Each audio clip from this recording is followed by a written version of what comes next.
Hello, everyone. Wow. What is being expressed here is that the I, the self, the me, the ego, the mind, the individual, even the idea of the higher self or no me exist in the illusion of time. They're all conceptual. Without a personal identity, without an individual, there's only the present directness, this very moment, the raw appearance of what's happening. This direct openness is all that there is. And it is completely unknown. Seemingly, time is a creation of the imagined self, seeking purpose in its flow. Memories and future plans are fabricated into a convincing story, and the self believes it's moving through it. Can the self and time be found, or is it everything just happening in the present directness? The energy of the apparent self is a mere occurrence. It's a construct without real substance. The past is like a thought, sometimes with a feeling, sensations. And the future is just a series of thoughts appearing and feeling absolutely real. Everything happens freely beyond grasp. Total freedom. Not for someone, but for everything. In this simplified tale, the dream of the self and the illusion of the time persist, weaving a story where the past and future are like wisps of thoughts. The self's energy, apparently, moves forward, convinced of a future, but it's just a happening without true substance. In this vast cosmic play, the past is a fleeting thought, and the future is a series of projections. Everything unfolds freely in a total freedom that transcends personal identity or the individual. The dance of this apparent appearance continues, a celebration of life and freedom, where the self is just a passing note in the cosmic melody in this grand orchestra of what is. Hooray!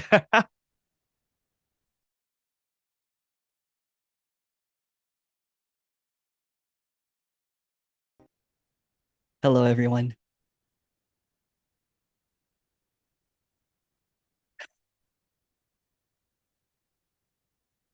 In the words that unfold here,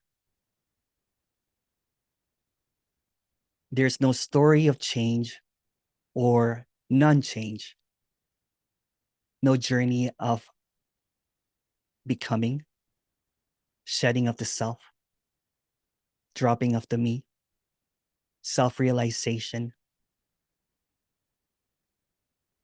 or figuring out the true nature, as there's no one to do so. The idea of a self is like a mirage, lacking any real presence in time and space. It's just an illusion.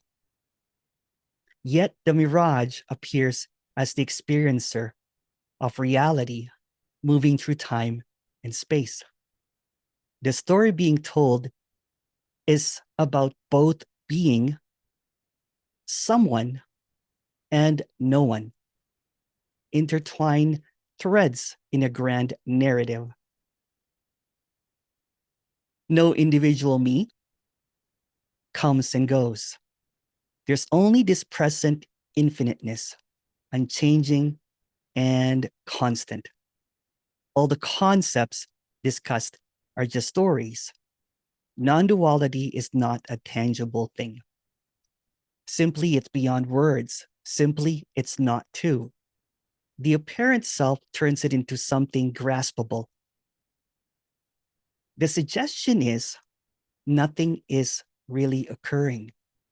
There's only this moment, momentless moment, infinitely, and that is unthinkable. Although it also appears as these words in an attempt to talk about the unspeakable. Efforts to define this unity results in stories, in duplicity, attempts to capture the boundless within boundaries. The suggestion is There's only what is, unfolding without any restriction. This happening or occurrence is an illusion. There's only the essence of an apparent existence. The fictional self or the made up me tries to confine this freedom within narratives, but it's a futile effort. It's impossible.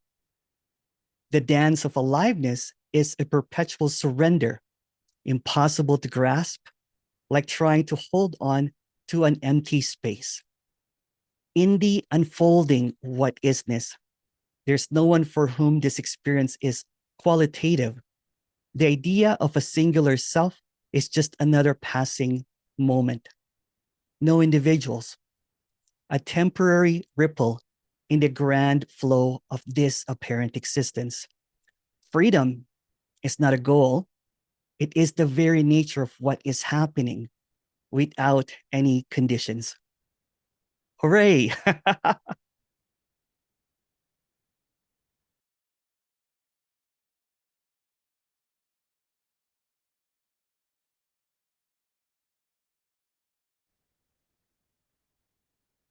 Everything is always changing. These words being uttered, the gentle play of light, the distant hum of sounds, and the flickering images that look steady as it comes and goes. The highs and lows of emotions, the roller coaster of feelings, everything seems to materialize out of nowhere, only to vanish into the mysterious void.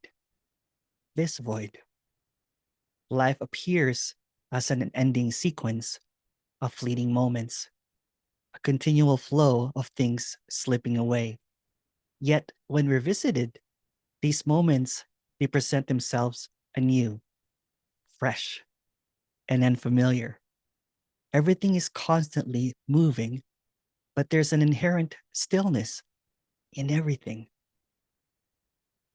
The illusory self possesses a unique capacity for intricate thoughts and an understanding of the passage of the illusory time. This ability leads the character to perceive themselves as in control,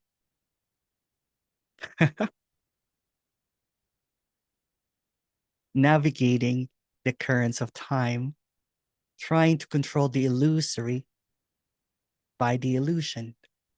This separation fosters the illusion that one can grasp and hold onto aspects of this seeming life, such as love, wealth, apparent glimpses of the infinite, experiences. However, the stark obviousness is that everything remains elusive and ever changing. It overlooks what has never moved, the obvious, the unchanging what isness that cannot be known in the moment of thoughts or the movement. The individual's desire is to anchor and preserve what they seemingly cherish: family bonds, romantic relationships, friendships, the security of home, power, respect, and the allure of wealth, maybe fame, the name, yet the unavoidable isness persists. Everything undergoes constant transformation. Seemingly, life unfolds as a grand cycle, a manifestation of the essence of nothingness. The character's experience becomes a poignant drama, marked the inability to secure a fixed foothold. The complexity of thought introduces peaks and valleys into their journey. Just as one feels that they have unraveled the mysteries of this drama called existence, called life, it's a play, and attain contentment, everything they hold dear simply slips away. This perpetual ebb and flow define the nature of what is. and it overlooks what is also unmoving. The dynamic stillness, the unfathomable, unknowable isness that is always present despite everything slipping away.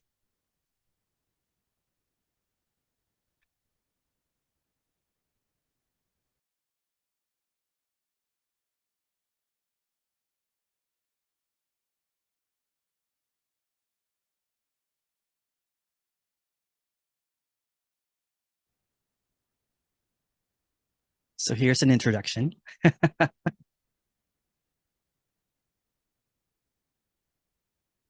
So what is being offered, this open invitation, is this directness, this radiant openness.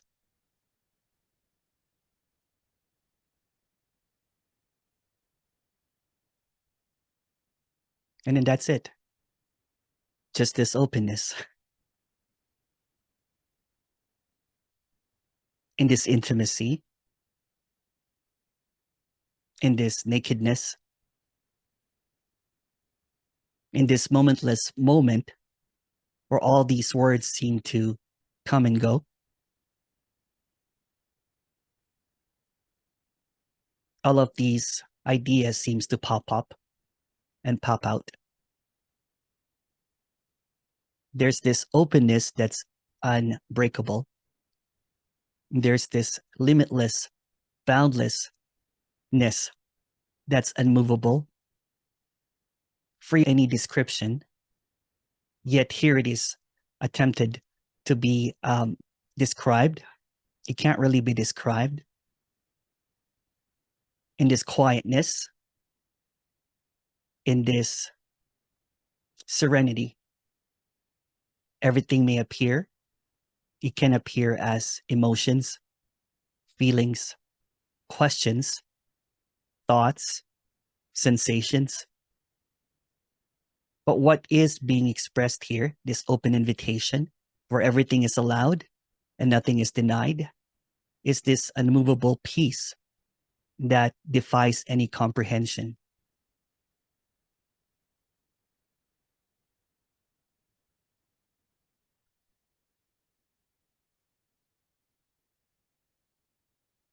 Everything may arise or not.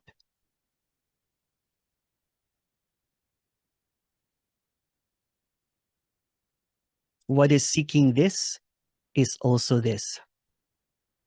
So what is seeing is also what is.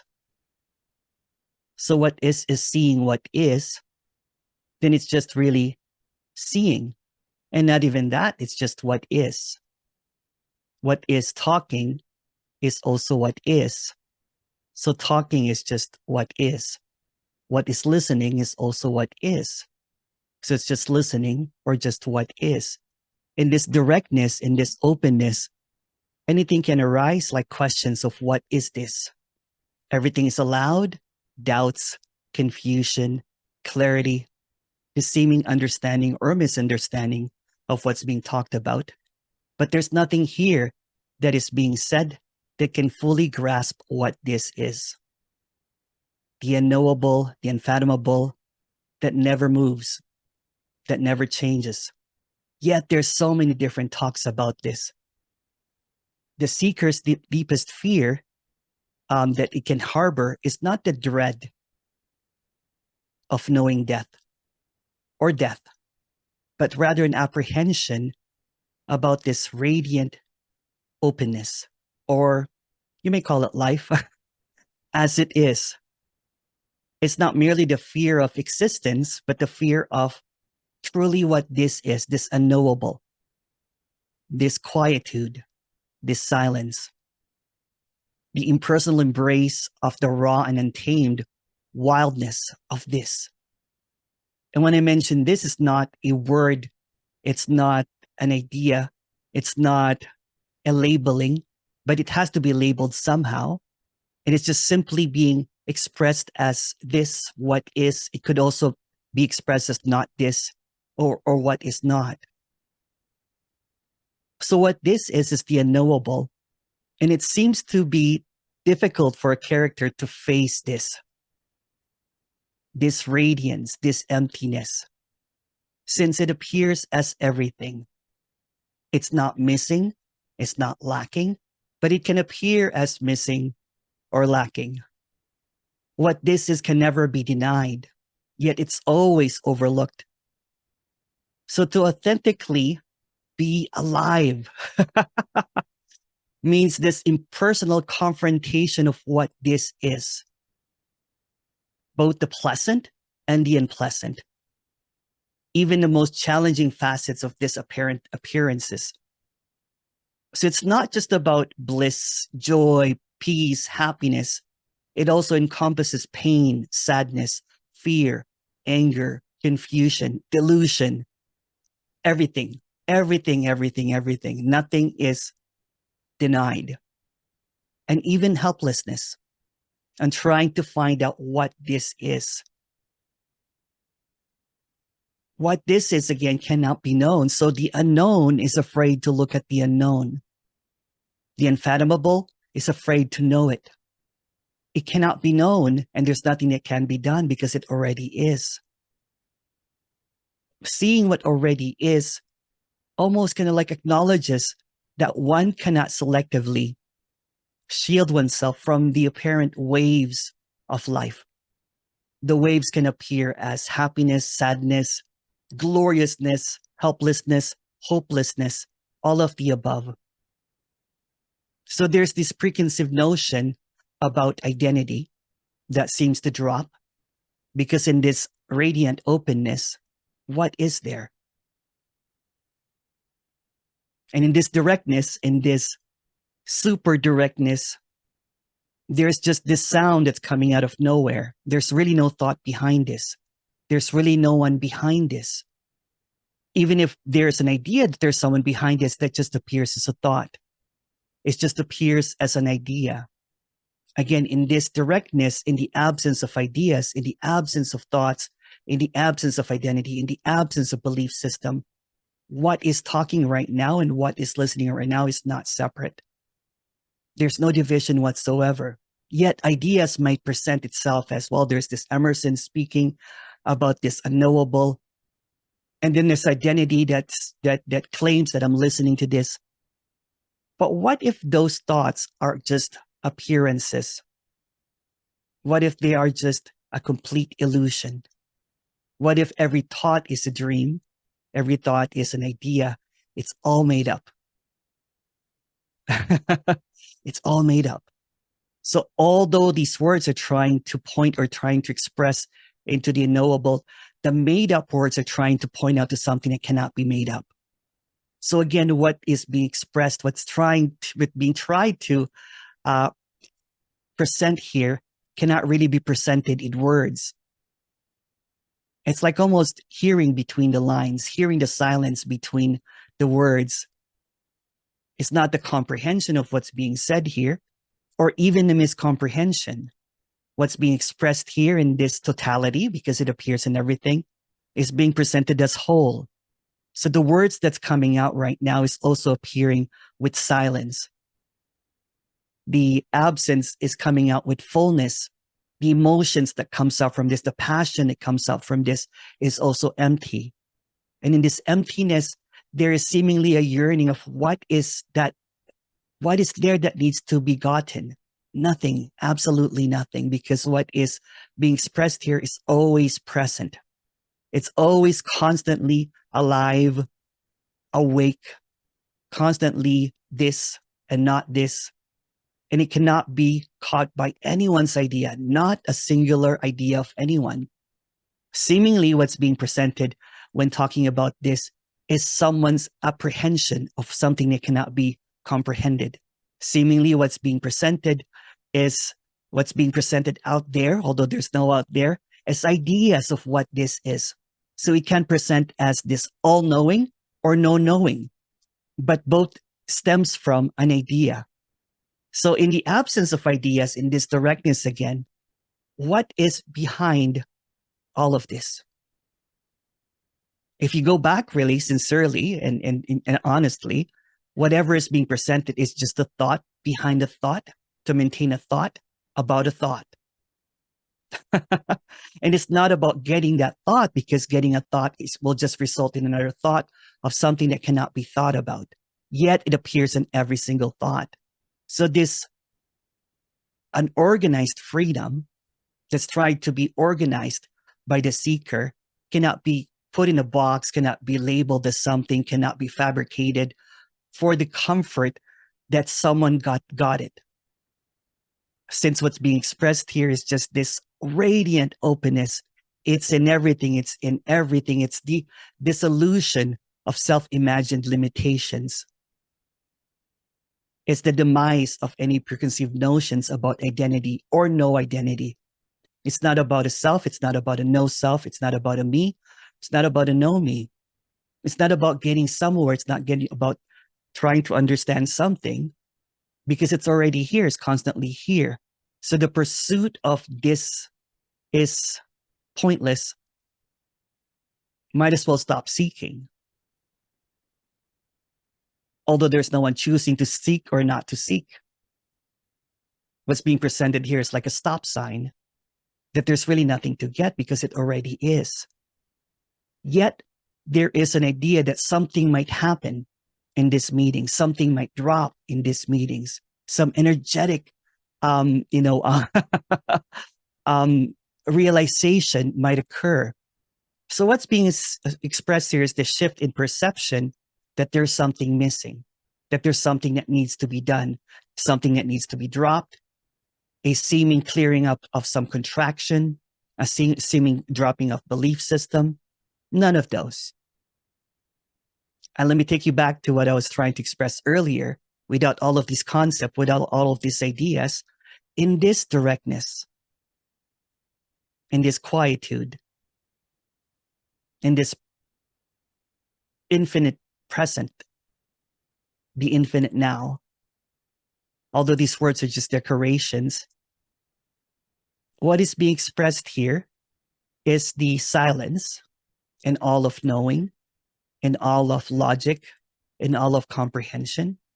And in this quietude, there's a radiant emptiness, a radiant openness where everything is allowed and nothing is ever denied.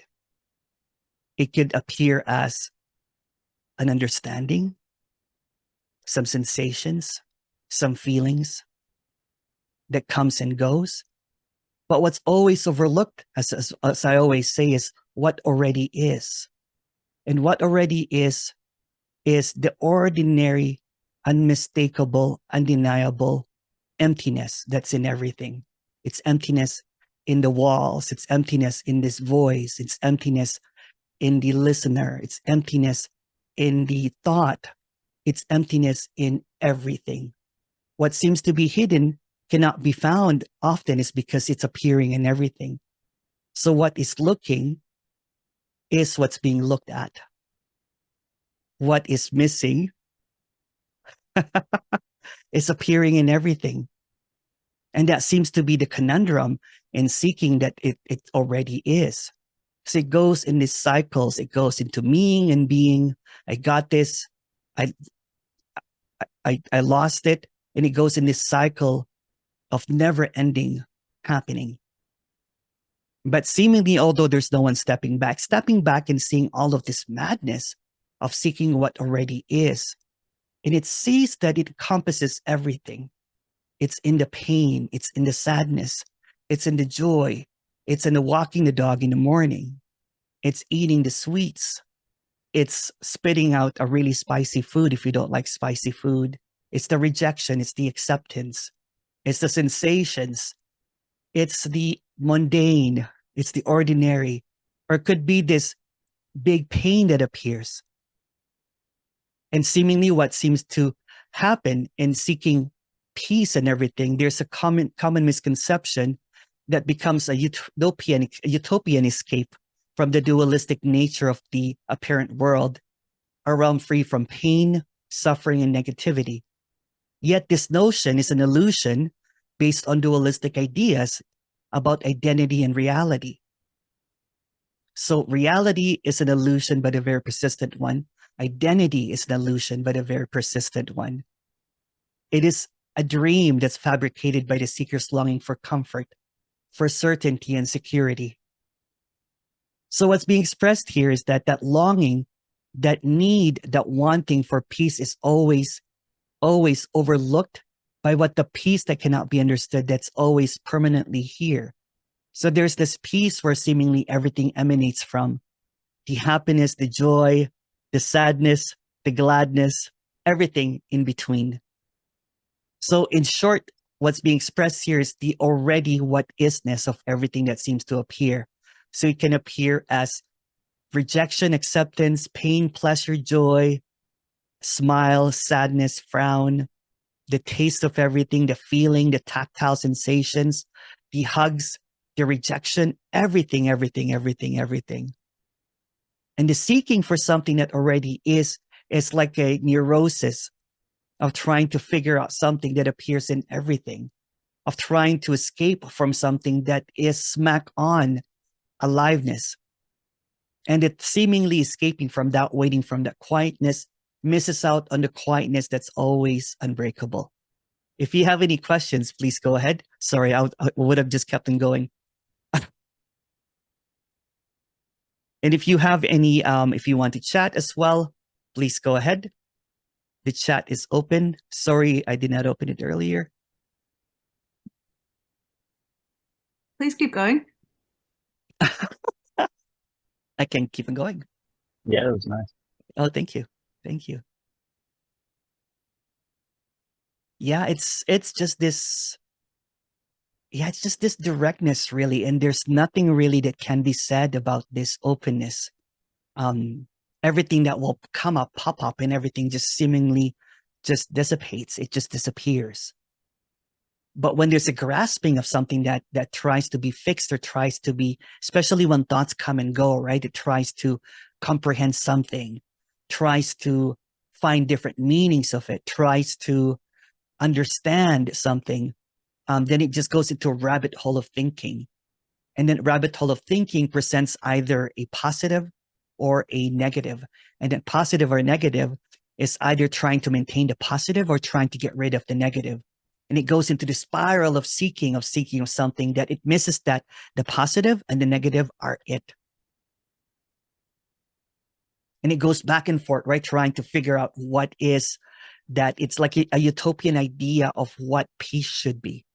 If only the me will drop, if only that I will get the love that I want, if only I will get the job that I need, if only, and then it goes into dissociation and thinking that the moment that the me drops, the moment that this contraction or when I become enlightened, all of my problems will disappear.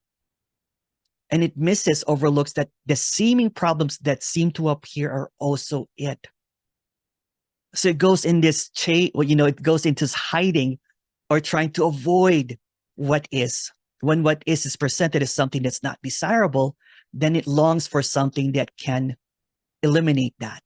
So it just ping pongs back and forth and not seeing that the very any position, left or right, wrong or whatever, is always it. It can never be not it.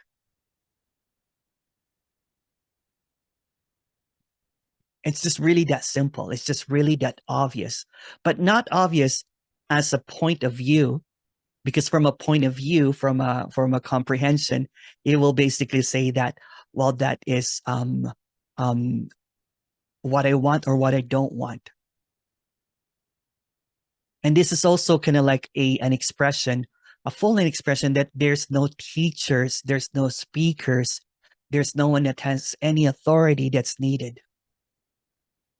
This is an elimination of any hierarchies, any elimination of any authority figure, because that's just another obstacle of seeing what is.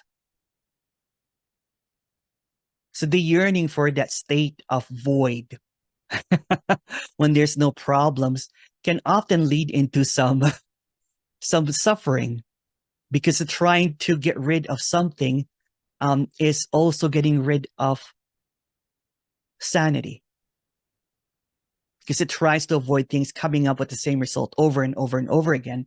So it becomes codependent sometimes. It listens to someone that seems to know something, or it seems to get these ideas that someone is enlightened or awakened and there's no self and that there's no one here.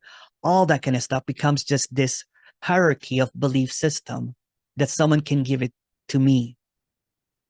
So when this character saw through the mist and fog and saw that there's no one above or below, there's not even anyone outside of an idea, even though it feels like there's someone,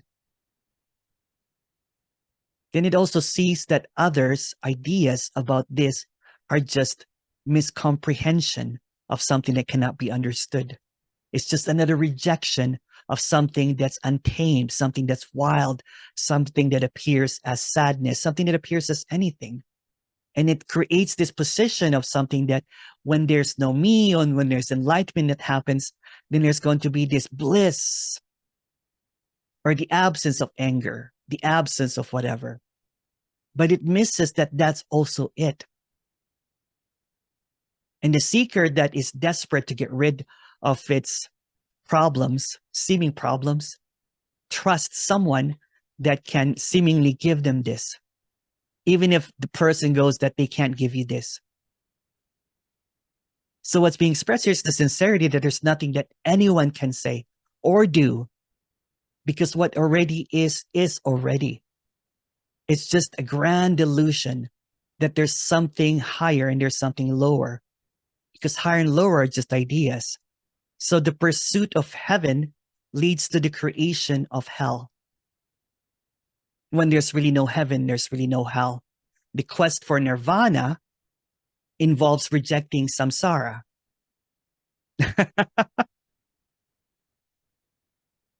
In the pursuit for the divine, then it thinks about sin. So the binary mindset, the pursuit of escaping the undesirable and embracing the desirable, is a misguided belief that such a strategy would ensure protection from what this is, from what is death. So this is death, really. Death of all the ideas, death of any conclusions, death of any beginnings, death of samsara, death of nirvana, death of everything. It's like standing at an infinite black hole and everything is just getting sucked in, because all that you really have from the character's perspective is just a bunch of thoughts, a bunch of feelings, a bunch of sensations, and it's based from the identity. And the identity is a construct. So the identity, the individual say that, well, this is how I feel. This is my truth. This is what I long for. This is what I hope for. And not realizing that that's just stemming, coming up from nowhere as thought about something that is already dead, basically. All the ideas, all of the longing, all of the seeking is already dead.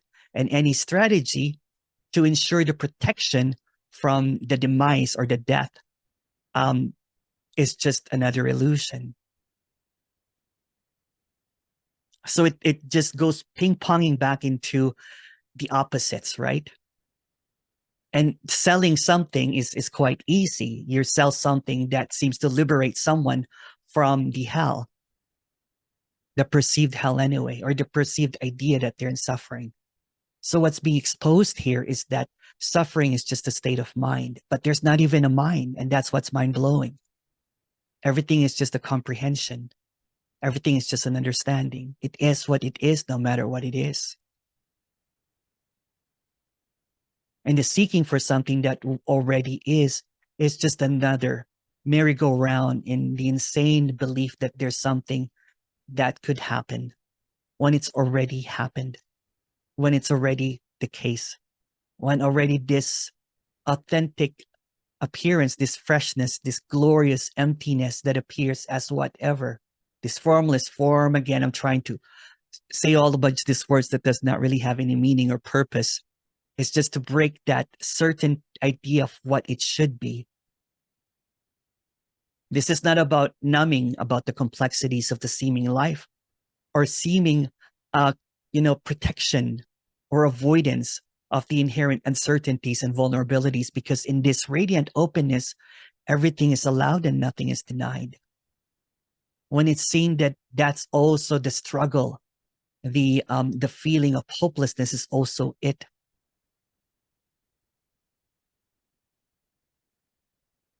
Then it sees that everything appears as everything already. It already is whatever it is. Then it seemingly seemingly kind of like loses this trying to figure out something when it's already everything.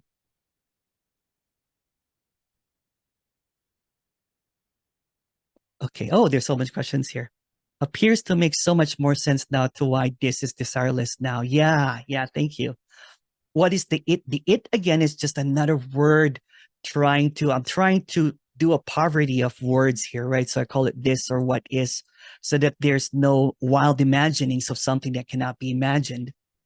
So it's just really a label of something that cannot be labeled.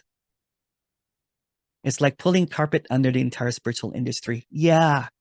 Sadly, it is the whole construct of spirituality, although no one wants to hear it because a lot of people are invested in spirituality, even invested in non-duality. It's even pulling the carpet under the entire non-duality industry.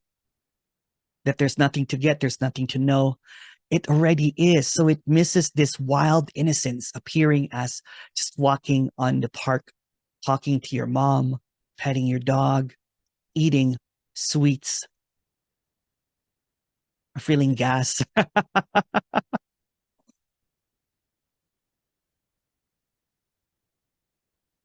Feelings, emotions are part of the direct experience. Yeah. And if you really look at it, the feelings and emotions, there's really no one behind it or nothing behind it. And it just comes and goes. There's just this eloquent mystery, like a poetic nothingness, like a wow, wow. I can't even say it, because it's just these very words are expressing it. The empty space is expressing it. The green screen is expressing it. Everything is expressed wonderfully, directly as it is. And then we get caught up trying to figure out what this is, when what this is also what is trying to figure it out. So what's trying to figure this out is already what is. So there's really no division from that. And that's the wondrousness about that, is that it cannot be figured out because it is already. It is already.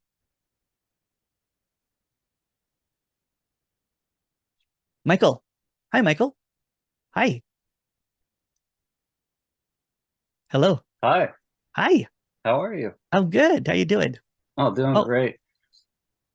I just wanted to say thank you for making this available. I have to leave soon, but no also, worries.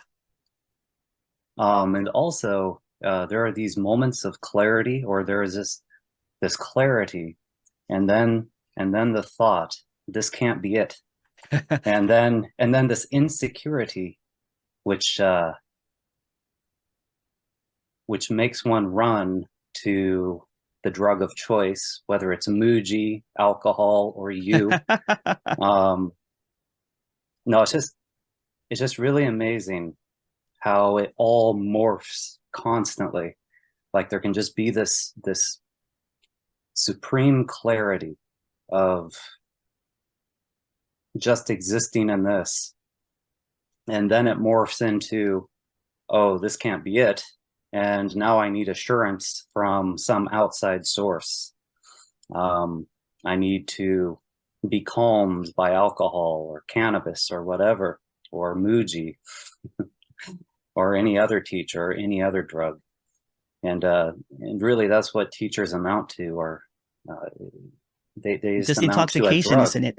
It is. It's Yeah, intoxication. it is. Yeah. And it takes a while to come out from under that intoxication, or apparently. But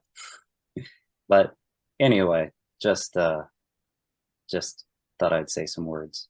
Beautiful. Thank you. Thank you so much. Thank you. Yeah, what's being expressed is just an open invitation, is an invitation to see through any kind of intoxication, even this intoxication with this speaker.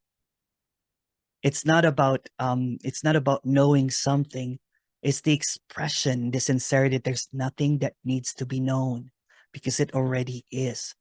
When someone positions, or when you think someone has a position of authority that gets this, then there's an intoxication that I need to get what they have. And then the seeking propels some more, then there's more seeking and seeking and seeking. But when somebody's on a throne, somebody's on a pedestal, they will not leave that pedestal because it becomes a position. So this is an open invitation to, just to destroy any kind of notion that someone's got it. Because how can it be expressed that there is simply wholeness? And this part of wholeness knows more than this wholeness. It's unicity. But I know that there is someone, or it doesn't make sense. And of course, when it's expressed that this is devoid of knowing, this will never get popular. This will not reach like 1,000 or 50 or 100, or there's 100 sometimes that listen to this, but thousands of people trying to know this. It's because someone thinks that someone has the divine key to solve all of the problems, whether it's being expressed as I am, awareness, consciousness, or the opposite, which is that there's no one, that there's something that needs to drop away. They're both carrots. All of it is carrots. When there is an idea that is believed, that becomes an indoctrination. When there's an idea that's the reason, for no other reason, that the speaker just completely shakes up the whole thing all the time, because it doesn't want anything to stick. Because it gladly wants to show the exit sign that it's in everything, and it does not really want to keep anyone here.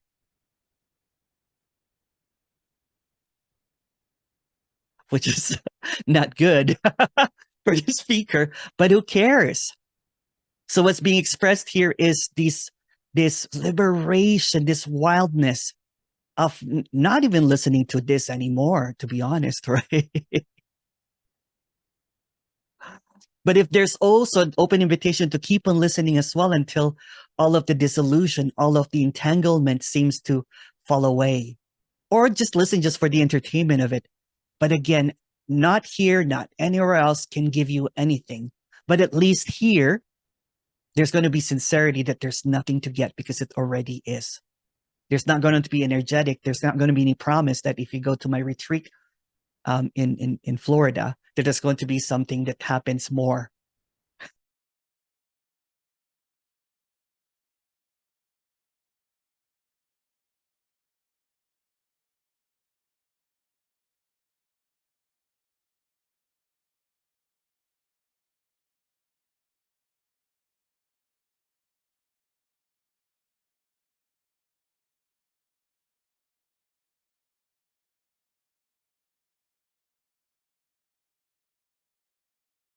So welcome back to the second session for the day of already the case ad infinitum.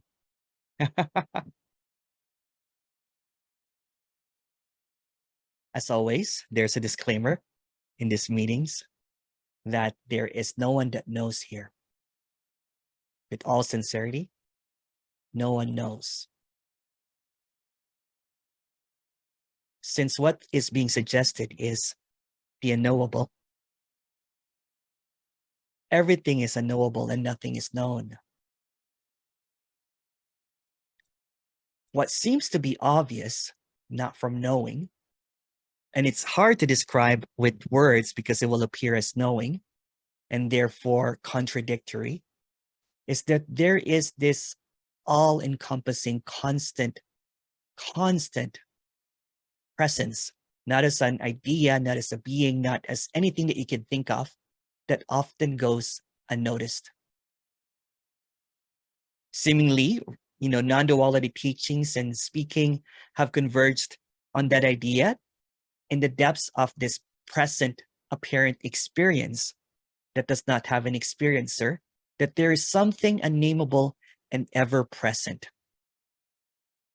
Although there's no place, it's like a place that transcends that dualistic world of thought and that seeming cycle of birth and death. This unchangingness is often described as a completeness. A completeness, usually sought by the apparent individual, but never attained.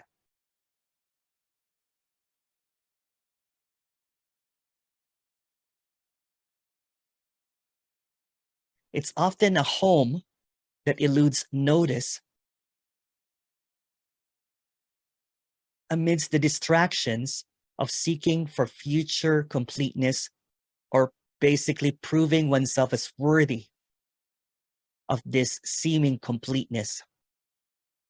There are many words to describe it. Some people will call it awakening, enlightenment, or more recently, a dropping away of the me. So in this relentless pursuit of avoiding discomfort and pain and striving for future completeness, the present completeness is overlooked. Always overlooked. This completeness that cannot be known, this completeness that is always constantly present. It's like overlooking the white pages when reading words, or overlooking the blue screen where this wallpaper seems to appear. It's ever changing, never changing. It's always this completeness. What's being revealed is that the seeker is already home since there's no seeker, and this seeming open place or open space is the culmination of the seeking journey. This is it. It is what it seeks. What is seeking what is. It can only be found in this present completeness. It's not next. It's not a dropping away. It's not a happening in the future. It's only in this completeness, not a future completeness or completeness that is often talked about by apparent others that claims to know a completeness, even if they don't claim. And often what's being said is often believed as a concept.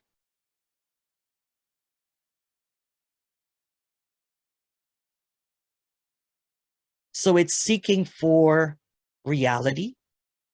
It's seeking for the disappearance of a contraction,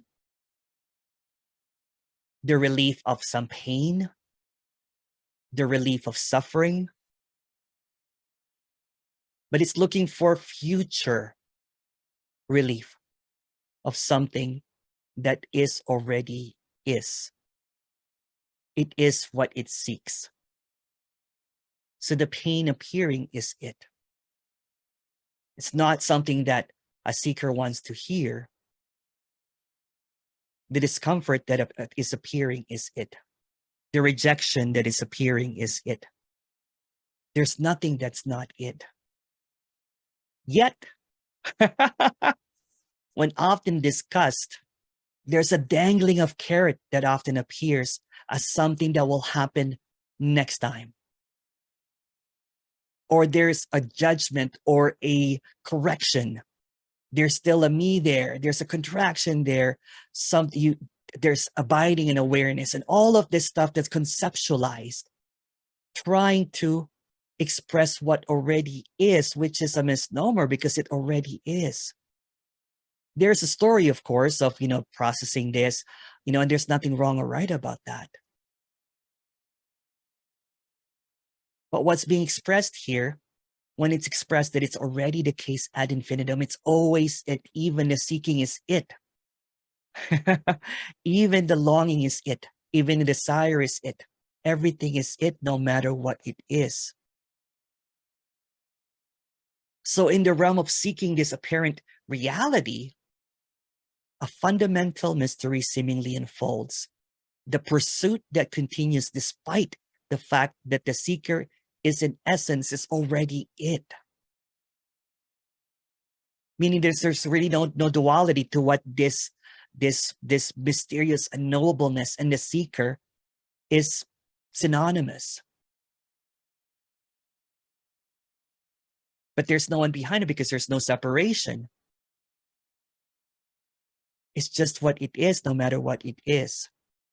So it redirects its current apparent experience of going seemingly deep into seeing that this wordless appearance, this boundlessness, this seeming duality, the colors, the shapes, the sounds, all of this, it redirects it to seek something that is it is not. And it creates this idea that there is something missing or that something needs to change. Although that's also it. So all of this seeming transient experiences that appears this feels like reality. There is a seeming contraction, is transient appearances of something that does not have any solidity. It's an appearance that seems to appear out of that blank page.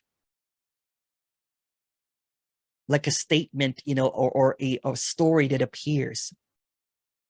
It's not separate from that blankness. It's not separate from that nothingness. It's never been separate. It's never been separate. That's why it's already the case. It's always the case, no matter what it is. Despite the diversity and the seeming appearances, thoughts, sounds, sensations, feelings, it constitutes this present seeming experience without an experiencer. Because to suggest that there's an experiencer, then it suggests that there is a separation. But there's nothing wrong with separation. That's why it's an illusion. So there's always going to be a felt sense of reality. There's going to be someone seemingly moving through time and space. And that felt sense of reality, it cannot be argued sometimes that it feels absolutely real. But yet what seems to appear when the page, the blankness, and the seeming suggestion of the blank page that can never be suggested because it's unknowable, is blank. When it's seen that that's the same, then everything is just transparently empty. And that's saying way too much. That nothing in these seeming temporal experiences or this coming and going is really real, although it feels real. It is what it is, no matter what it is. There's no separate individual. It's just an open space that seeming individual seems to come and go and seemingly appearing in and out, slipping and going, and just this vastness, this unknowableness, this wondrous gift for no one. And the gift is always present, but there's always a rejection of it because there's a seeming trying to think that there's a future event that will surpass this, that there is a coming, that I'm always almost on the way of something that will simply destroy all of, completely erase all of my problems and my suffering. This is not a solution because it does not need a solution to anything. This is almost like a direct seeing of what is, a directness, so to speak. The non-denying, the non-bypassing, the sobriety that what is seeking is already it. So pain is it. Suffering is it. When it's seen that it's just an appearance, meaning that there's no reality to it, then there's no holding on and there's a seeming relaxation that, okay, that's also it. Okay, that's also it. It's freedom appearing as this various appearances of freedom. Freedom to say no, freedom to reject, freedom to think of another freedom. It's unconditional freedom. But you can't organize freedom. you can't organize freedom because there's no one to organize it. It's chaos, it's anarchy, it's beautiful. It is what it is, no matter what it is. So again, there is no one that knows this. And the knowing, trying to know something that's unknowable, creates this loop of knowing, of trying to know something that cannot be known. And thus suffering seems to appear, of trying to figure out something that is already it cannot be figured out. Kind of like what I was saying in the beginning, in the first meeting, it's this open embrace that is impersonal to what seems to be appearing as something that cannot be controlled, because there's no reality to it. It is what it is, no matter what it is. And this appearance, this completeness, this wholeness that's appearing is it. Whatever's in it. It could be seeking, it could be longing, that's it. And even the thought of trying to diminish that longing is it. It's always it, no matter what is it. And what seems to vanish is that neurosis that there's something better than this.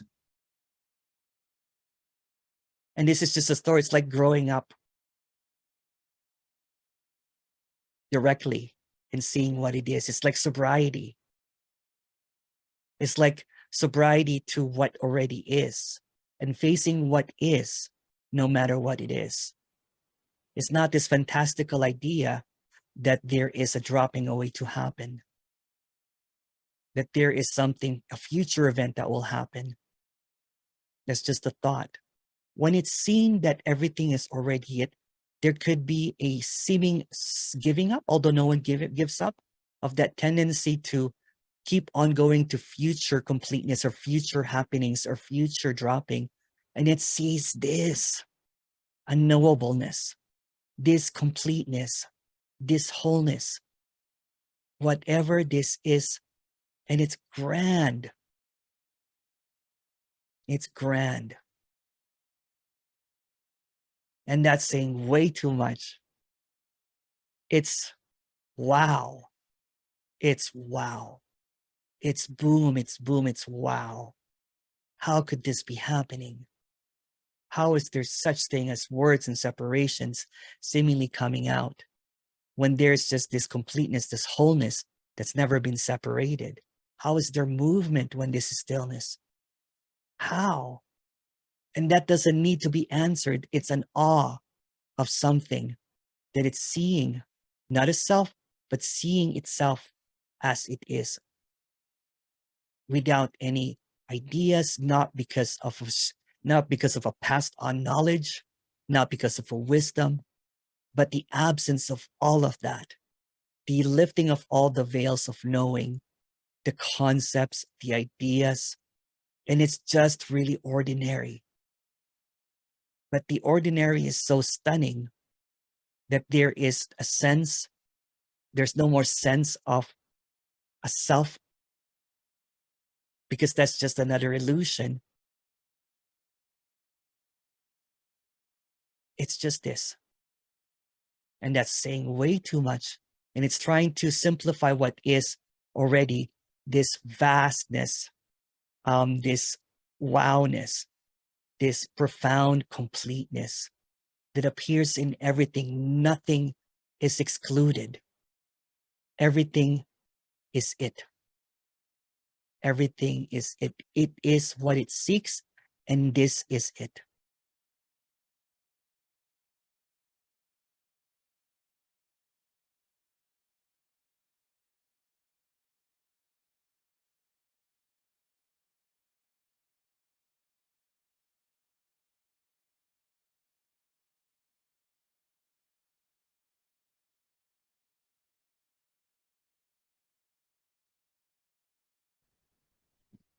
So what's being suggested in this apparent gathering, Zoom meeting, or whatever this is that the conversation seemingly revolves around the notion that one need not relentlessly seek a sense of belonging or happiness, since what is already this. There seems to be a perpetual seeking of what is already. What seemingly transpires in this meeting is that notion that the ceaseless, draining quest or neurotic quest for something elusive, something out there for the future character, designated solely for the character, the dropping of the character. But what is overlooked, seemingly, is that the neurotic seeking is a paranoia, a construct of the apparent character to maintain the apparent character. Since there's already no character, what seems to appear is like a neurosis, that there is something missing. But since there is nothing missing, everything is already as it is, since there's really nothing missing, and what is already, whatever it is this seeming overlooking of something that is already. So there's a desperate seeking for nothing, but nothing is seeking nothing, overlooking that it's already nothing.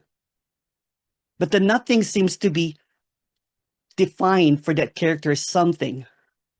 That nothing seems to be held on to something that needs to happen.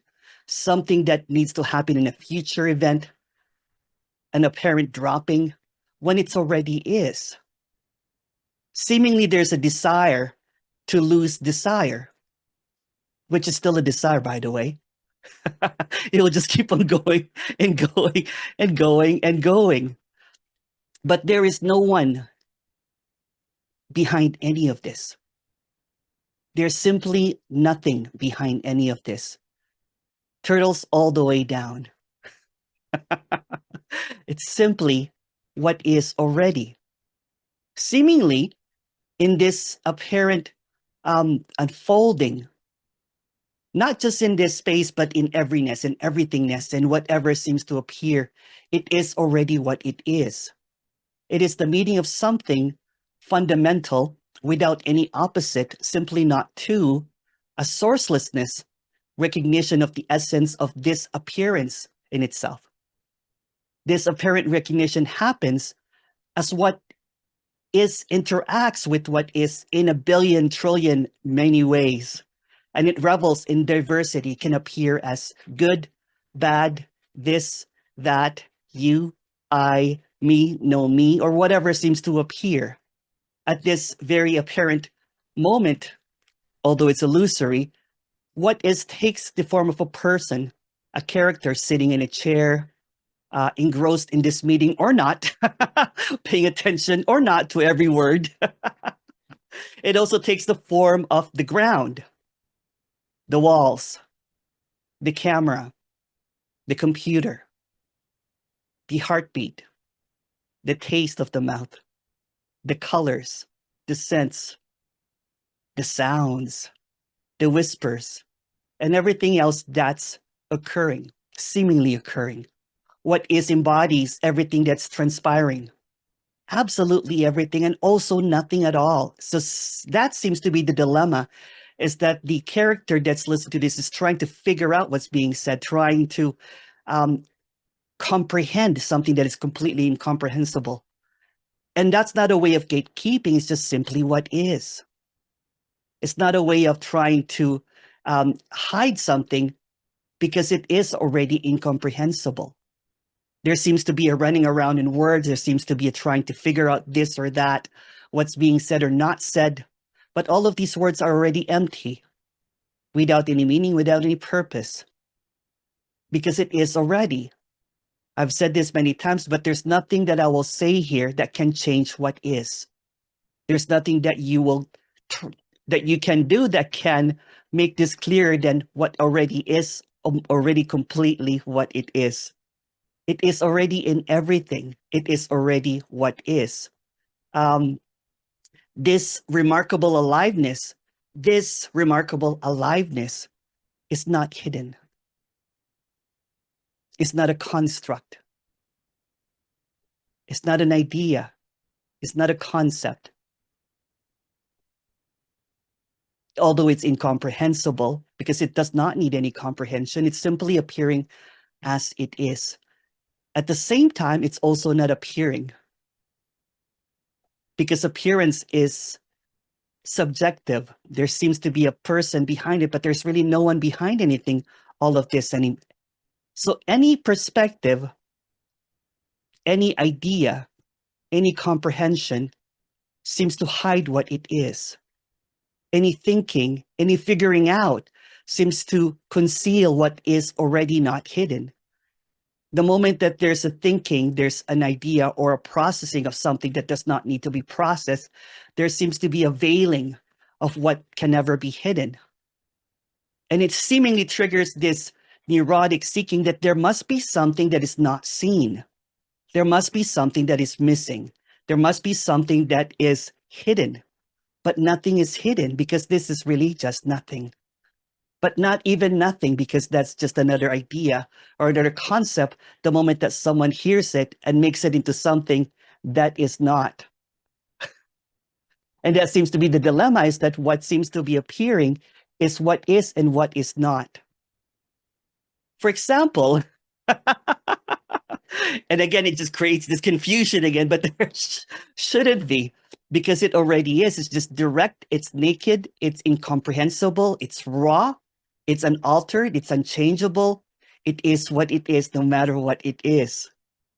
If one were to hide but wanted to ensure they were found, the most smartest, cleverest strategy would be to transform into everything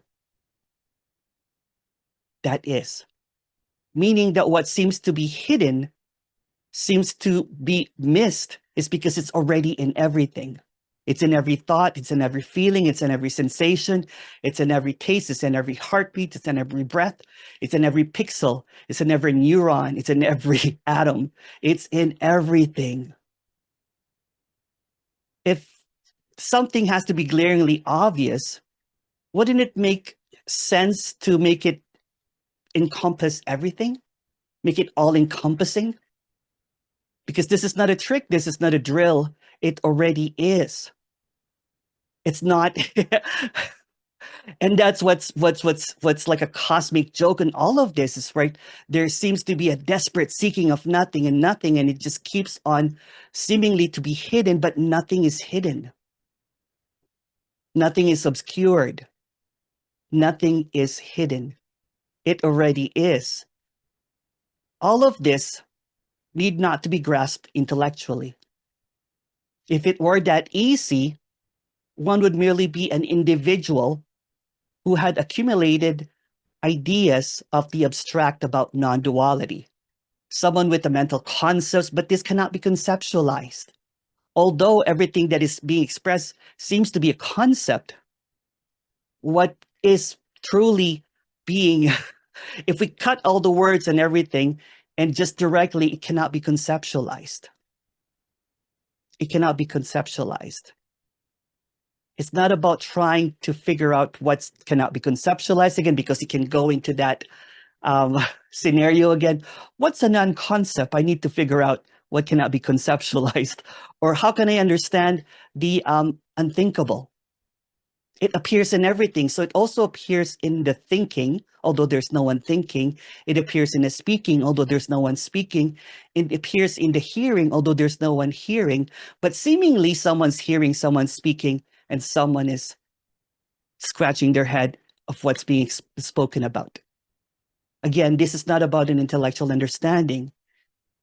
This is just a suggestion, but almost like an immersion into the wondrous mystery of what is.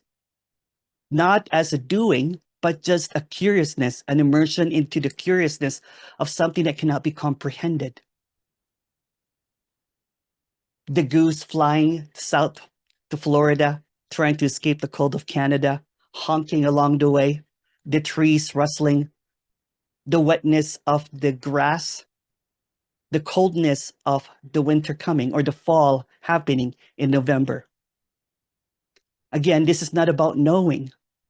Again, those are just words that seems to label something that cannot be labeled, because what seems to be appearing seemingly seems separate to an individual, but since there's no individual, it's whole and complete. So it cannot not even be uttered. It cannot be even be spoken about because it is what it is. To an observer, although there's no one observing, it's just this beauty or this madness that seems to appear. But it doesn't have to be one thing or the other. It's in all of it. It's in the beauty and it's in the madness. It's in the silence, it's in the sound. It's in the longing, it's in the contentment. It's in everything, but there's nothing behind it. Nothing behind it. So this apparent immersion or curiousness into this wondrous mystery of what is, it's like a plunge into the realm of not knowing, the innocence of it all, the ignorance of bliss. And in that dive, the seeker ceases to exist. It doesn't have a space for anything separate. So poof, puff, boom, desperately seeking nothing when it's already nothing.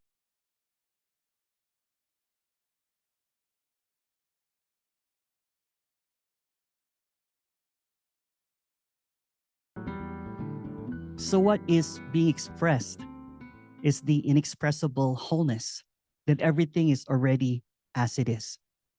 And what is fathomless. Although it is impossible to comprehend that there's nothing that can be comprehended, there's a seeming comprehension that everything is incomprehensible in the absence of it all. In this absence, in this directness, although it cannot be thought about because it's direct, it does not require any kind of processing. Simply what is already as it is. This completeness in everything, the visible and the invisible, the divisible, the indivisible, the seeming play of opposites, but there are really no opposites. There are really no opposites, even if it seemingly appears as oppositeness.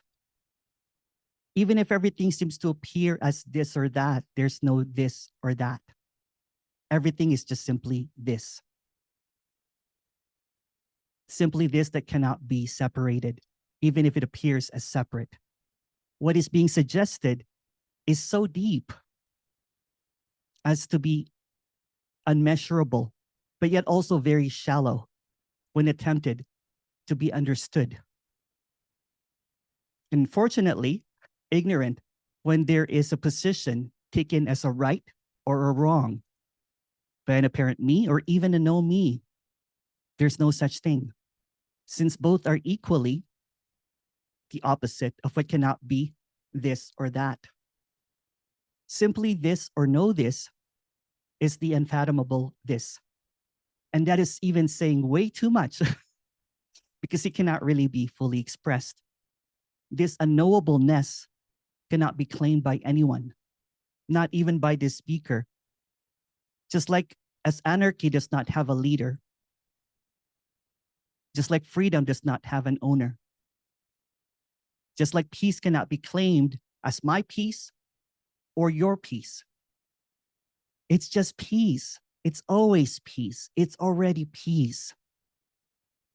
When someone is seemingly holding or withholding or gatekeeping this unwavering peace, it's like waging a war with peace because of a claim of an understanding of what peace is and putting someone down, claiming that they don't understand what peace is. Peace is peace no matter what it is.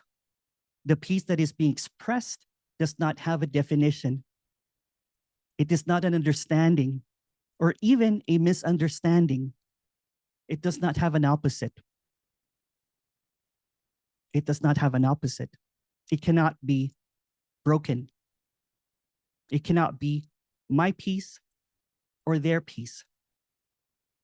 Before there's an assumption that what is being expressed is a teaching or a no teaching of peace, or even an understanding or a misunderstanding, it is just what it is that cannot be said. The word peace is just being used as a placeholder for something that cannot be held or placed. I cannot say what is, because all of this talk is empty, even it appears not to be empty. what's also listening, although there's no listener, is empty, just like peace. Simply what is cannot be thought, since what is not a thought. It is unthinkable. Peace is unthinkable. To express that it is already the case does not come from a place of figuring out or not figuring out. It's just this extreme sincerity, it's just sincerity here, that there's nothing that is hidden, and there's just this peace. Unfathomable, immeasurable, incomprehensible peace. There's no guru, there's no teacher, no speaker that can teach you this peace. Because what is unthinkable and unteachable is this peace that is beyond understanding. This peace already, this unfathomable, unfigureoutable, undisputable, undeniable peace that is beyond understanding and does not require understanding. Because how can you teach peace? Peace. Again, there's no gatekeeping. There's no gatekeeping of a secret. And when everything is already out in the open, the it is it. The it is already it. Even not it is also it. But no one has got it. No one gets this. The unknowable cannot know the unknowable because there's no need. There's already not two, even if it seems there is another. There's already no one, even if there is a felt sense that there still is someone. Who cares? No one can get this wrong just equally as no one has got this right. Since right or wrong are just words, empty words, words that does not have any meaning. Oh, just a second. I'm going to answer that question in a moment. Sorry. So seeking seemingly is a war with words, with thoughts, when simply there's only peace. Unknowable, unfathomable, undeniable peace. Just like that song, War is Over. So war is over. If you have any questions, please go ahead.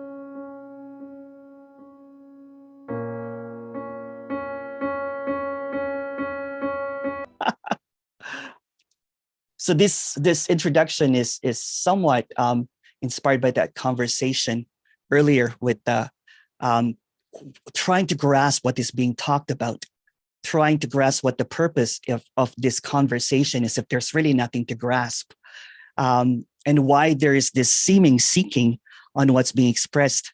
So what was expressed, that there's really no such thing as non-duality. There's not even a duality, because there's no opposites. So what is being expressed here often appears devoid of purpose to that earnest seeker, because it's not going to give it anything. This apparent aimlessness should not be misconstrued as rendering everything devoid of significance, because significance or non-significance appears as what is. It does not matter if it's significant or not significant.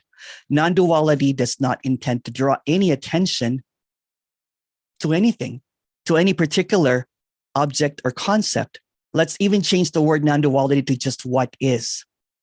At most, it serves as a pointer, pointing directly at the illusory nature of the feeling and identity of being a separate character, an individual, a mirage where reality seemingly masquerades as non-reality.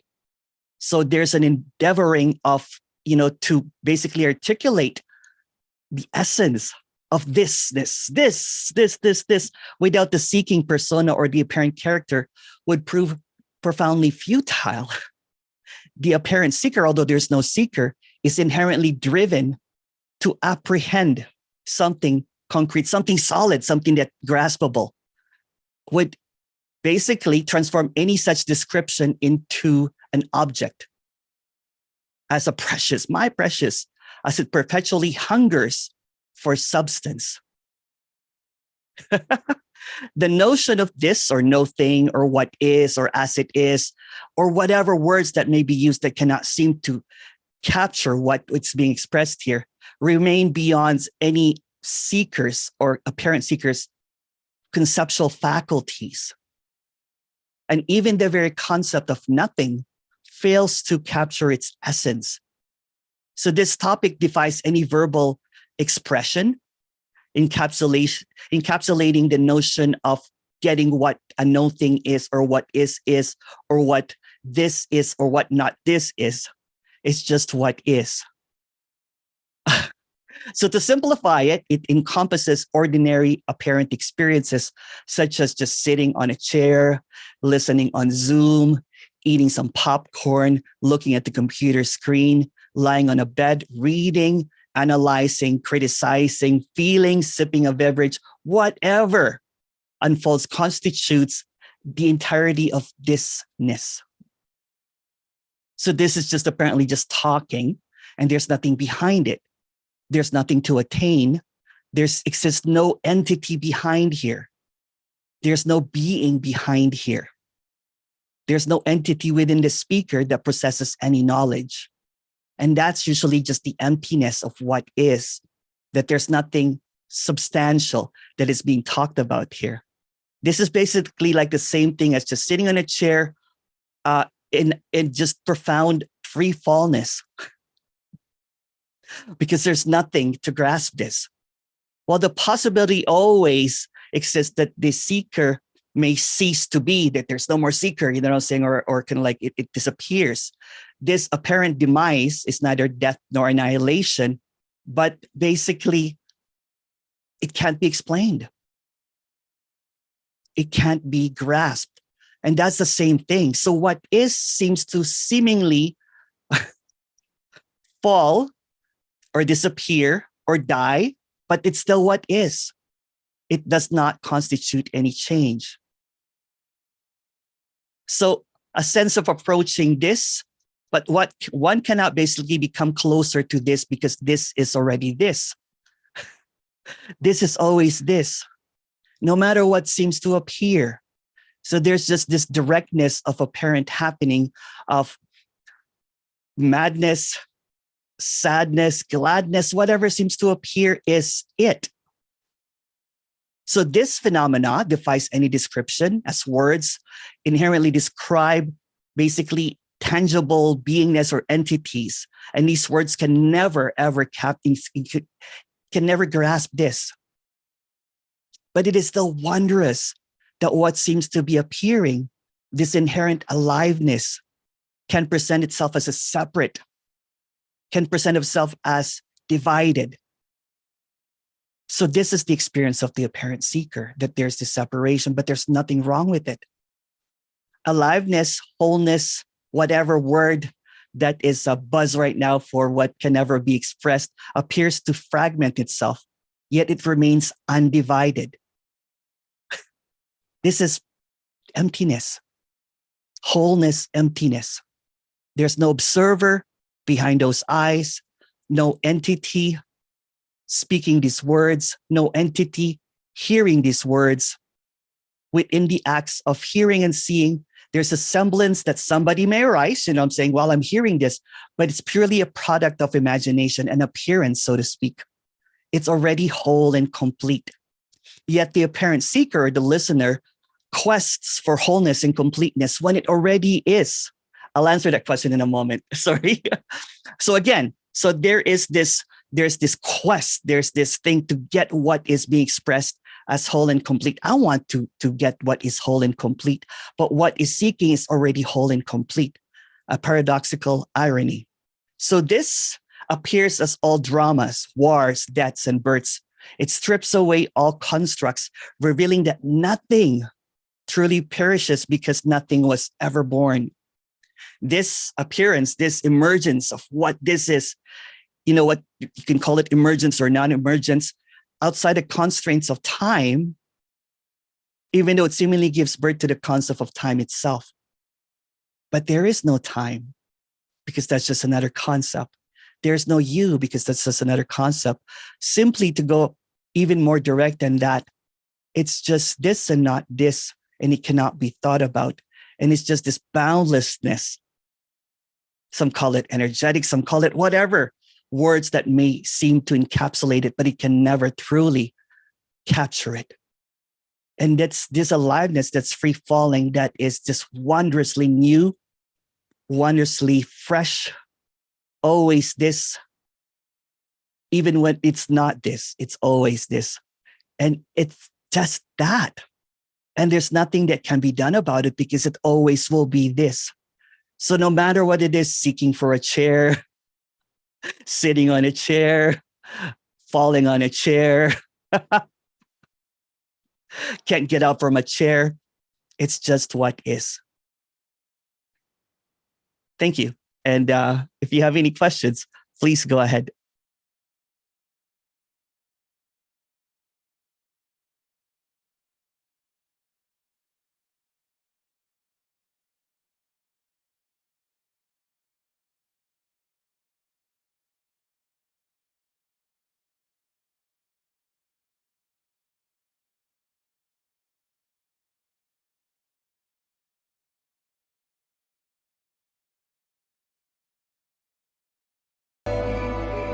Hey, Emerson, I know you don't really talk much about the me, but can you humor us and talk about the me? I love how clear you expressed this, but if you can do a take on the me or that there's no me. I don't know what a me is. So what's a me? All right. So that kitty over there from Susan does not know what a me is. All right. So what is being expressed, again, going back with that simple and direct expression of the seeming obstacle of the me, the no me, the character, the self, the no self, the apparent sense of self, first and foremost, is an illusion that feels undeniably real. That's why it's a perfect illusion. It's not the real you, not your true self, since there's no self or not even a no self to know the true you. Because everything that will just be processed or seemingly understood seems to stem from an illusion. So an illusion creates another illusion to create this circular looping illusion of what is. Why don't we get rid of all of that and just say that it's just what is? Just be direct, you know what I'm saying? And without any kind of confusion or kind of contradiction. Because sometimes when there's a talk about this, well, I thought there was no me. Well, there's a me that needs to drop away. It's all right. It's all right. But let's, because there are really no opposites. There's no opposites to this. So even it appears as polar opposites, there's a talk about the higher self or the no self. So which one is it? Neither. So the appearance of what is this? Direct, simple. No matter how it seems, me or no me, or felt sense of separation, or whatever seems to appear. So the appearance of what is masquerades as an identity, as a separate individual, as a felt sense of separation, using all sorts of deceptive tact at all. Because it's already it. So it's almost like the gig is up. The pretending to be seeking, the witnessing, the being aware, or, dropping away, or meaning or being is just what is. It's already the case. There's nothing wrong or right about it. Even if there is a feeling that there's something wrong, it's also what is. Because there's no witness or observer There's no witness or observer. There's no separation. There's going to be a felt sense of separation as an illusory idea that there is a separation. If you see a kid walking around, he does not know separation really. It has not processed it yet. It's just what is. It doesn't even know what is. So that's even saying way too much. It's just innocence at play, innocence at play in duality. When everything seemingly unravels, although there's really nothing to unravel, when everything seems to dissolve into this emptiness that there was no solidity in the first place, it loses all relevance and significance. What is that can never be expressed paradoxically has the remarkable appearance to take any form in the story. So what is can appear as you, others, this felt sense of separation, the moon, a walk on the beach, or a complex symphony, poetry, war, disaster, illness, a toothache. It's always what is. But unbeknownst to the illusory me, it's all one and the same and also none. It's this part of this same magnificent tapestry of this seemingly complex but simple existence that nothing exists, although everything seems to be in existence. There's no stability or solidity to it. The sense of self perpetually seeks certainty, a final destination, a goal to attain. How do I lose the me? How do I get rid of this obstacle? But that's also what is.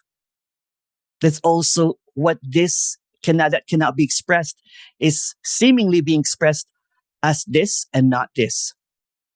When I get this, everything will be okay, it says. It searches for that certainty, even within these words that's being spoken here. But it will search in vain because without the sense of self, what remains is just this exhilarating lack of certainty. This like, I don't know what this is.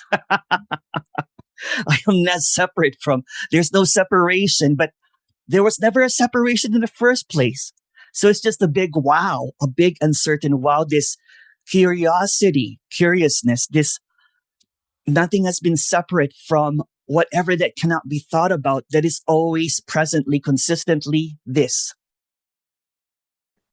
Not a spiritual, religious, or non-duality idea of what this is, but what this is in just this naturalness, without a name, the nameless, the wordless.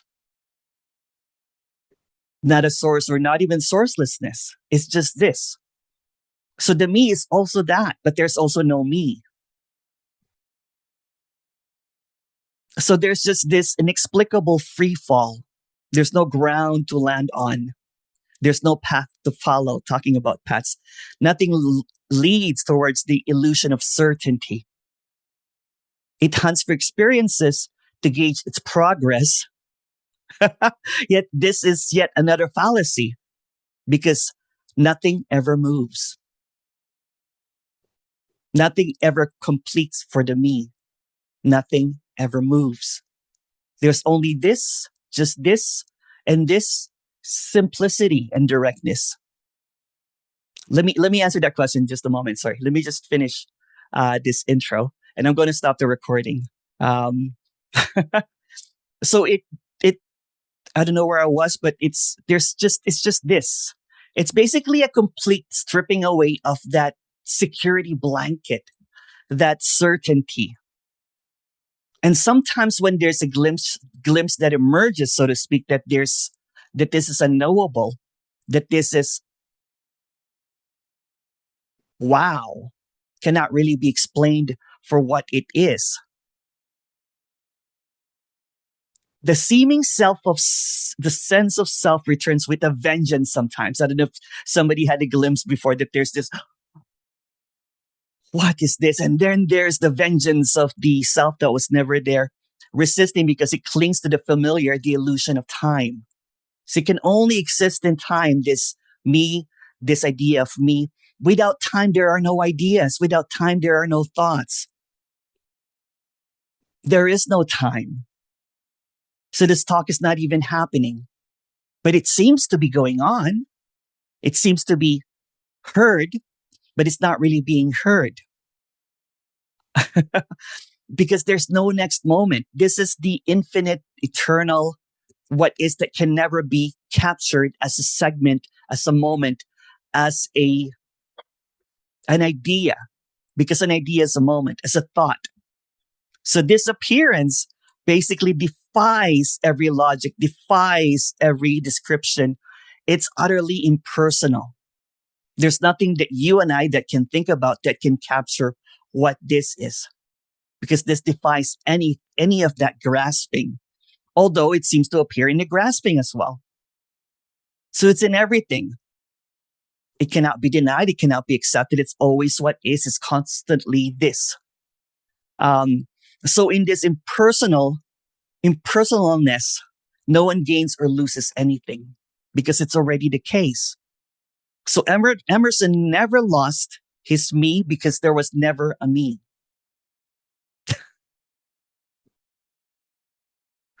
And there's also no Emerson.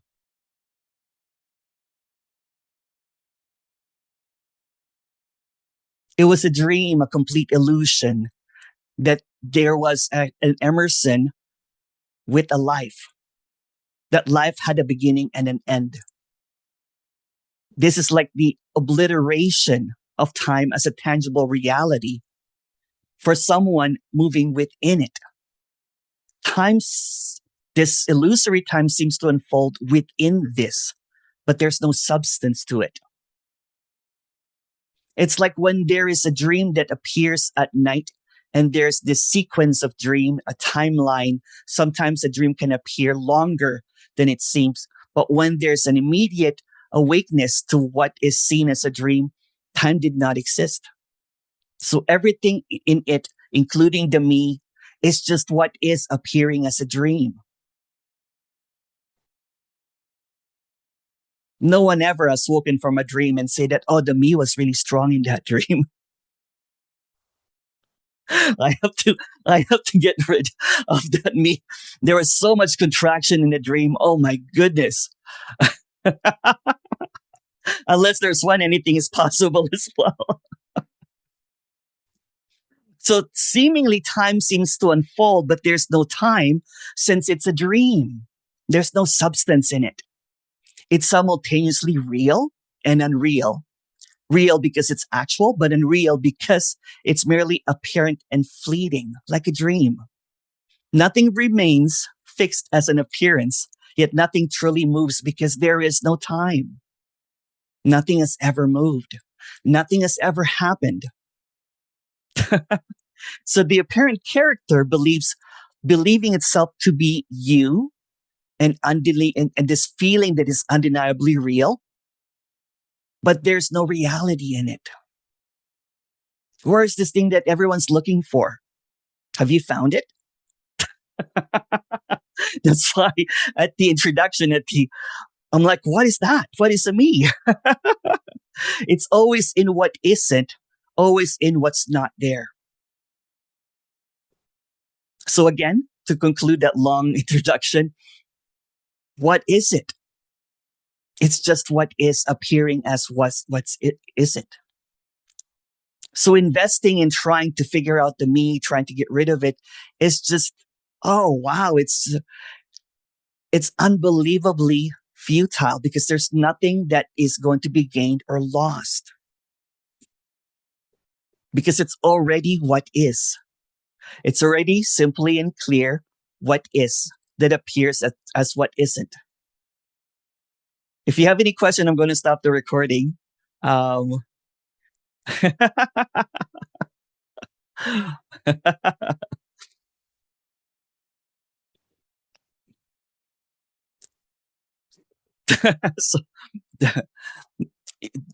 that intro just demolished me. But there's no me to demolish. Thank you. Recording is paused.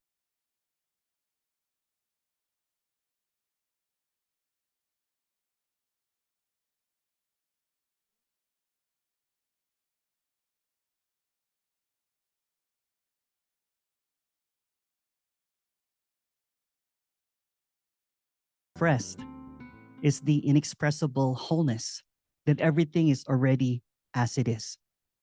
And what is fathomless. Although it is impossible to comprehend that there's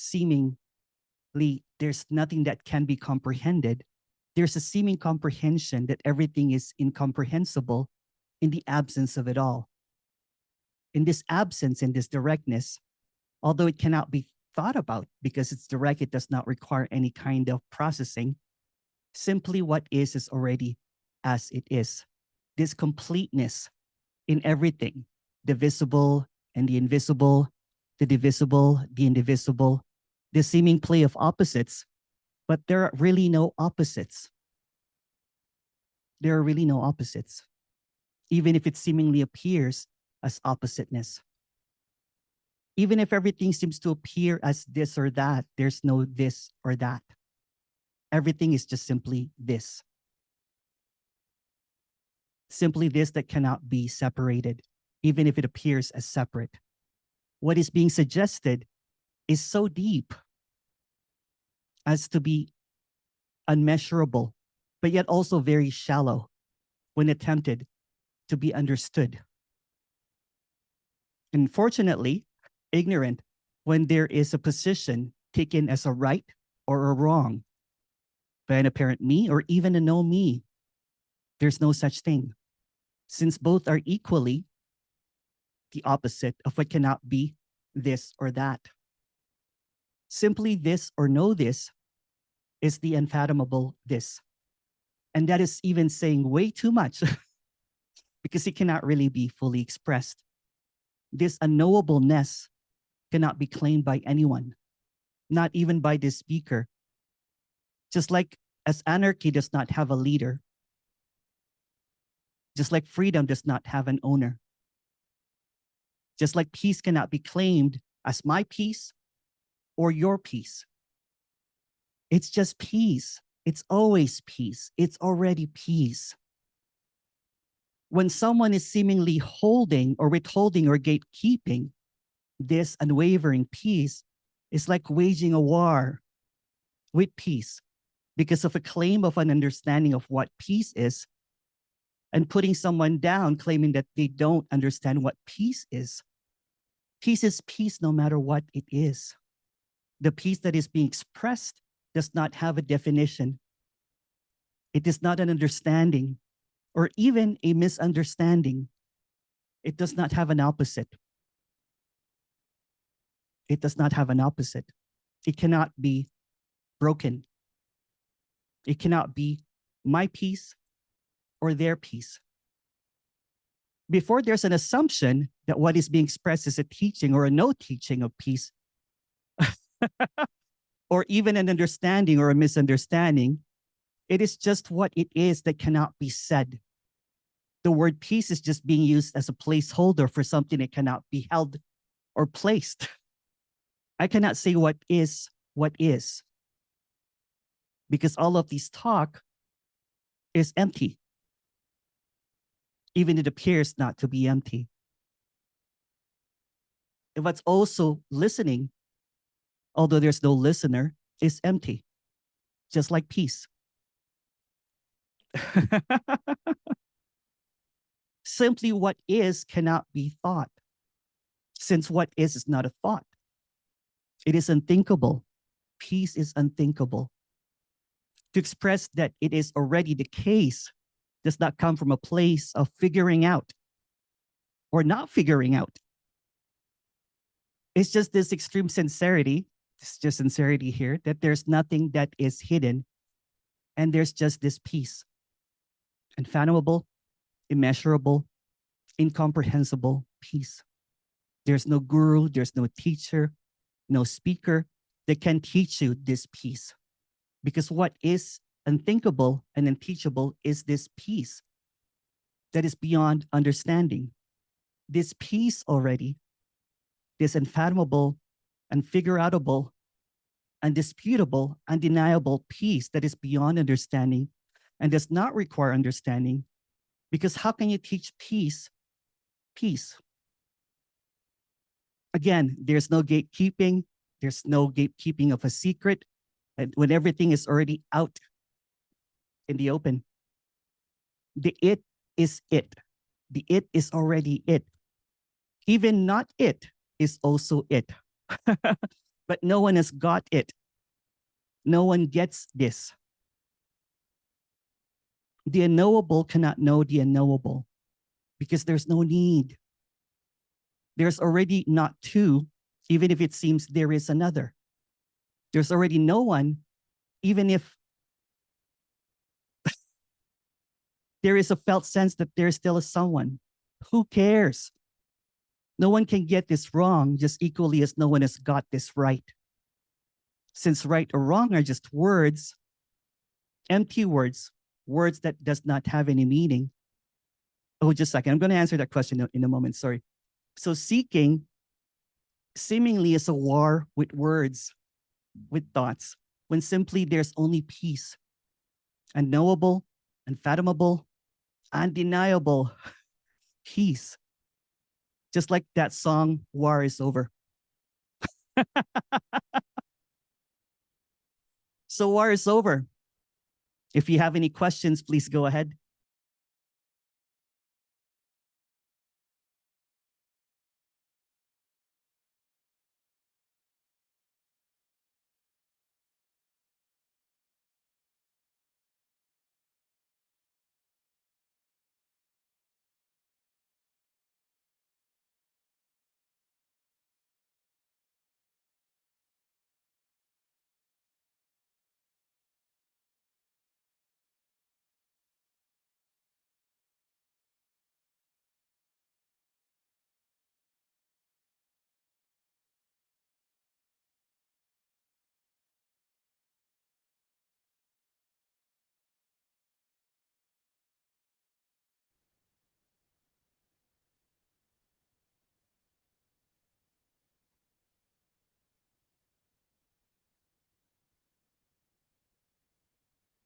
What is being attempted to be expressed is this unchanging isness, seemingly constantly overlooked, this unmovable stillness that seems to emanate the illusion of movement. It is an appearance of a non-being and being simultaneously, although that cannot be comprehended. Yet there is this never-ending silence, uttered as sounds, like boom, like wow, often labeled as words such as wholeness, aliveness, this, what is, it, emptiness, or insert any new word that was heard, including any words that were uttered in the imaginary past and the illusory future by this speaker. Simply, what cannot be uttered, the wordless, the languageless. The moment it captures the imagination, it seemingly appears to have weight.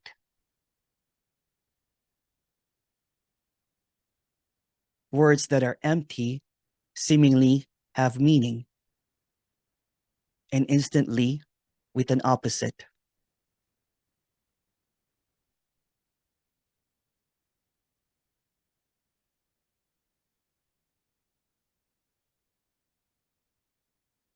Yet there are no opposites. There's really no separation. Yet these are just wild statements again of something that cannot be comprehended because it already is. Whatever the case is, it's already the case. Seemingly what happens is when these words are uttered, the silence that sounds, what cannot be divided becomes fragmented, fragments. Even heavy and weighty words such as the absolute, pure, ineffable labels, consciousness or awareness, are labels of a no thing that cannot be captured, encapsulated as anything, as a word, as a concept, as an idea. It becomes a fragment of a subjective understanding of questionable knowing, since there's really no knower. So these conceptual ideas in words becomes a statements, something that is landed, something that is figured out. It's like figuring out the unknowable is also knowing. Calling it a knowable is a knowing that it is unknowable. No position is another position. There's no one is a knowing, and even a knowing is a knowing. Yet there's this undeniable isness, which is another word, by the way, that's unmoving, yet appears to move, like sound waves that appears out of silence.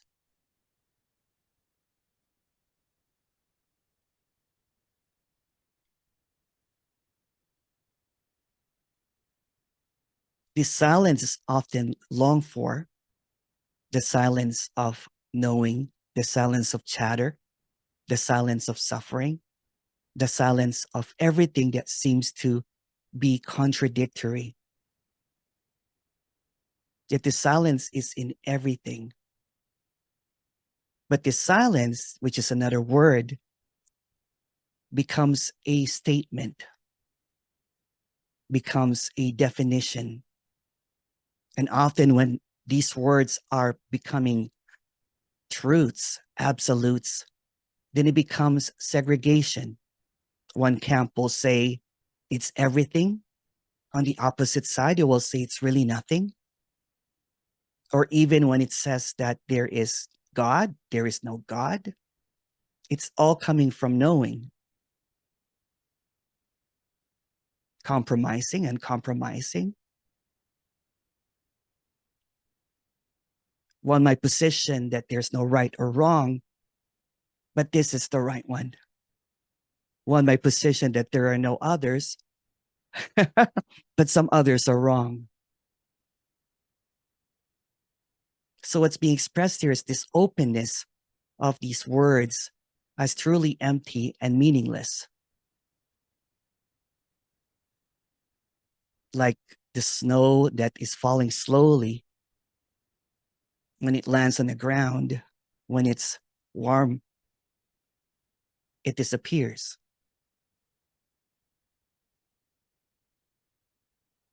Everything comes and goes, but yet something is unmoving.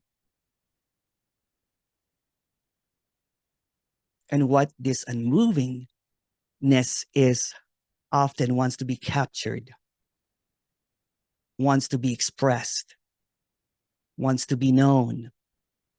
What is it that this speaker has that I don't have? What does this teacher have that I don't understand? There's points of comparisons. Who is right or who is wrong? Who's being truthful and who's talking about falsities? It's all an attempt to express something that cannot be truly expressed. In the appearance of knowing, there are levels of understanding of what seemingly cannot be understood. Well, the good news is that it does not need to be understood. It does not need to be known.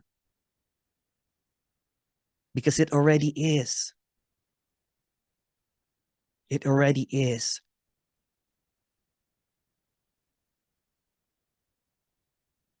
You've arrived, but no one has arrived at the same time.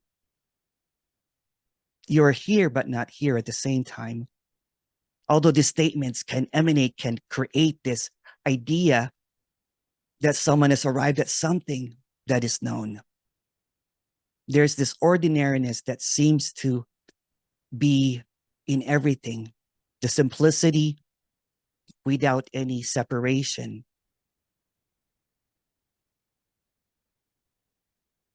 The paradox is that when someone is talking about non-duality, it becomes duality. In trying to express something that cannot be expressed, it creates this surety that this is the truth even without saying it, by putting another down. All that there is this appearance of duality that's not really duality. That's a big statement again. But even in duality, there's going to be camps from both sides that will say that, oh, I don't agree with what they're saying, and I don't agree with what's being said. And then seemingly characters that seems to follow what is being said often becomes dogmatic in their understanding of what's being expressed, even if the intention of the speaker or the teacher is a suggestion. Apparently, of course.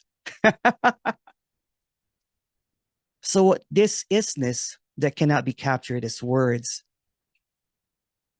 is in everything. It's everything, simultaneously nothing. Some can also say that it is something that is absolute. But both statements are just statements, and trying again to capture what already is does not require any kind of comprehension. It's just all of this: statements, no statements, message, no message, teaching, no teaching, awareness, no awareness, everything, nothing. It's a play. Even non-duality is a play. And it just seems to be that there's some players that will talk about sweetness and some players that will talk about saltiness. Everything is allowed. So what's being expressed here is this unconditional, all-encompassing isness and everything that seems to appear. A shattering of concepts, a shattering of positions, a shattering of pedestals, a shattering of knowing, a shattering of everything and nothing simultaneously. And all that is left is boom. No one knows. But what's being expressed here is the sincerity that it's already done, that it's finished. It can be expressed that since there is no time, although time seems to appear, that the journey was never a journey, that nothing has really ever moved. Like having this really vivid dream that everything seems to be everything or nothing. When there's the moment of awakeness, none of that makes sense. Even language is a dream speak. So what's being expressed here is openness to whatever this is. There's a contentment in what's being expressed here. There's a sincerity that if there was something that can be given, it would already be given. But it's pointless because it's already the case. One can argue that these seeming statements are meaningless. Yet there is a repetitious, almost neurotic seeking of something that already is. So it flips back and forth, trying to avoid what is already obvious. That the unknown is seeking the unknown. That what is seeking what is. That the wordless is seeking in words which are also pointless.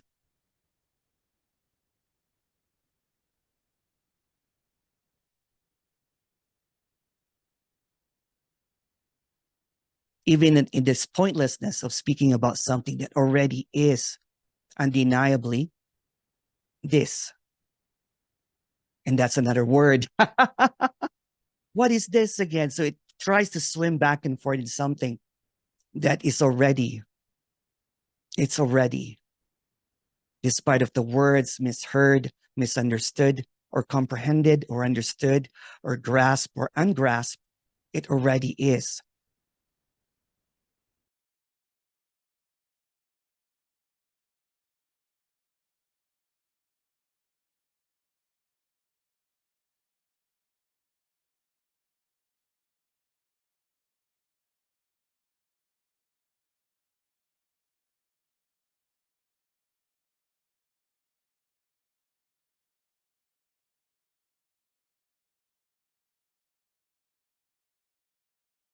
in this delicious expression of the intimacy and the directness of what can never be fully be expressed. An unchangingness or isness quietly resides in everything. An inherent stillness, unmoved, yet crafting the illusion of this ceaseless dance, this motion. It's a movement between non-being and being, the appearance of me or no me, an internal, eternal silence echoing through the guise of sounds like these words, taking on labels like wholeness, aliveness, or any chosen word, any word of the month, but always, always infinitely unknowable. These words are fleeting attempts to capture the unspeakable, seemingly to carry the weight only when embraced by the imagination, instantly becoming duplicitous fragments. Duality appearing in non-duality. Even the weighty terms like absolute, nothing, consciousness, aiming to describe the ineffable, transforming two subjective fragments of questionable understanding. The unknowable, once given a name, succumbs to the limitations of language. Nothing wrong with it, breaking into pieces of conceptual knowing. In this linguistic ballet, even the profound labels become mere statements, attempting to figure out the ungraspable, whether it's called unknowable or any other term. The very act of labeling implies a level of knowing.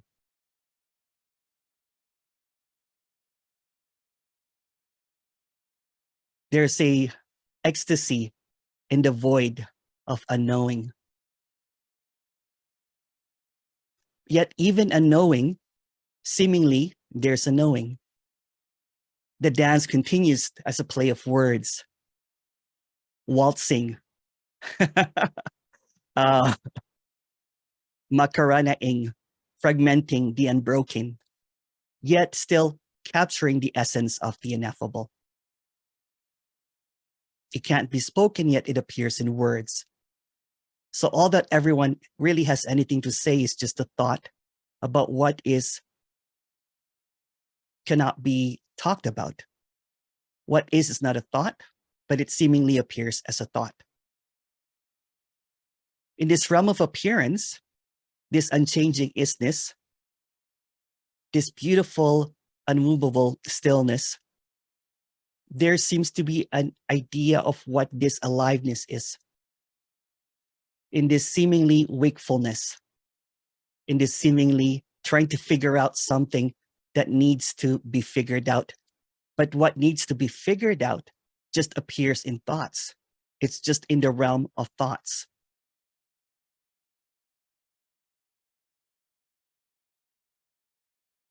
Despite the intricate dance of varied and complex thoughts, in the now appearance or the occurrence, seemingly what's revealed is the reflection of just basic senses or the echoing of prior thoughts.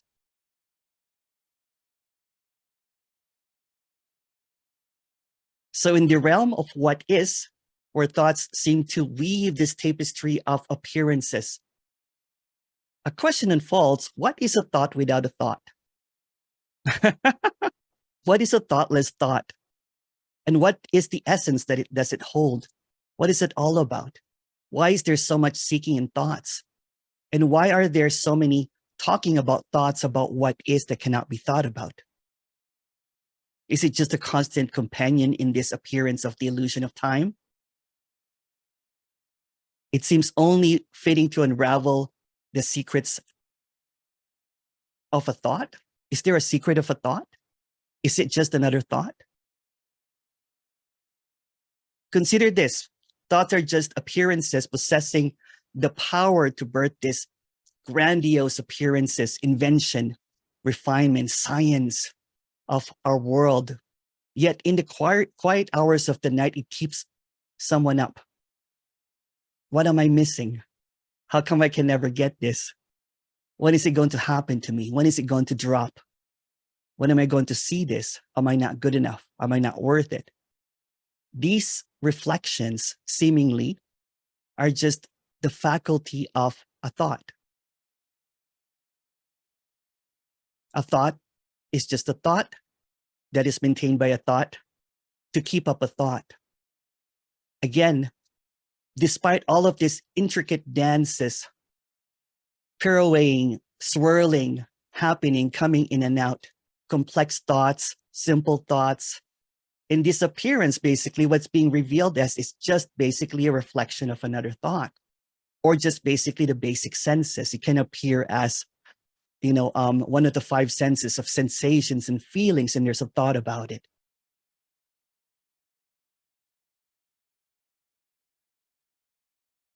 And there's nothing wrong or right about a thought, because wrong or right is just a thought. So in this appearance of this seeming seeking, this meeting of trying to exchange thoughts about something that can't be thought about, seemingly is impossible, because the obvious cannot be obviously talked about, cannot really be understood. It does not need to be understood. And there's seemingly a puzzle of thoughts, these constant companions buzzing around in the apparent mind. What is exactly a thought other than just a thought? And why bother understanding them?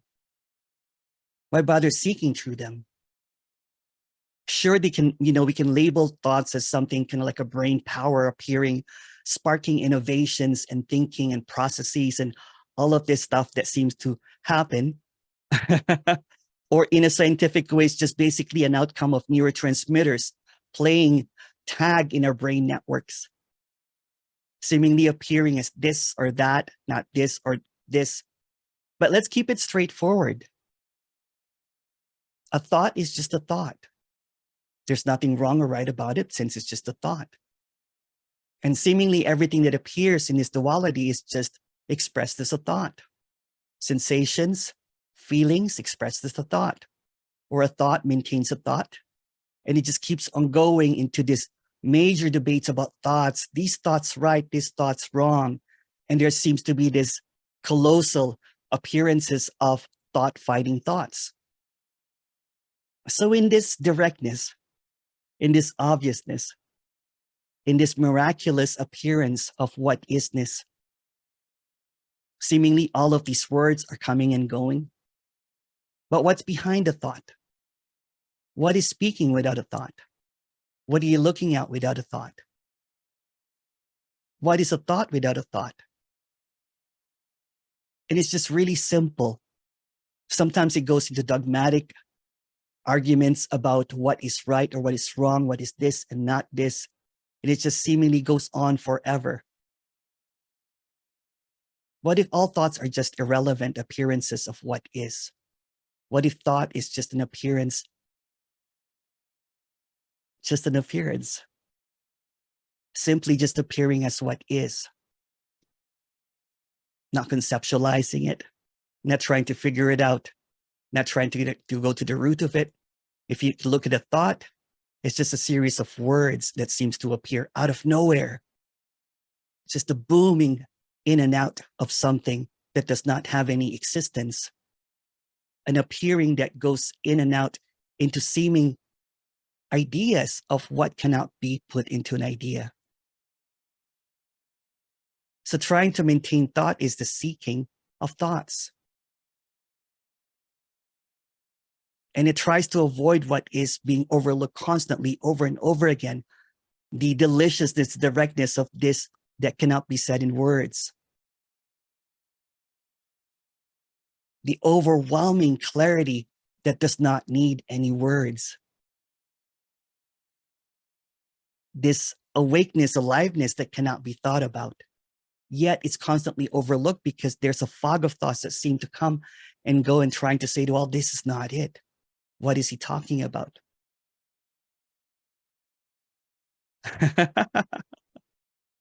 And there's going to be debates about thoughts and everything, but it always overlooks what's at present hand.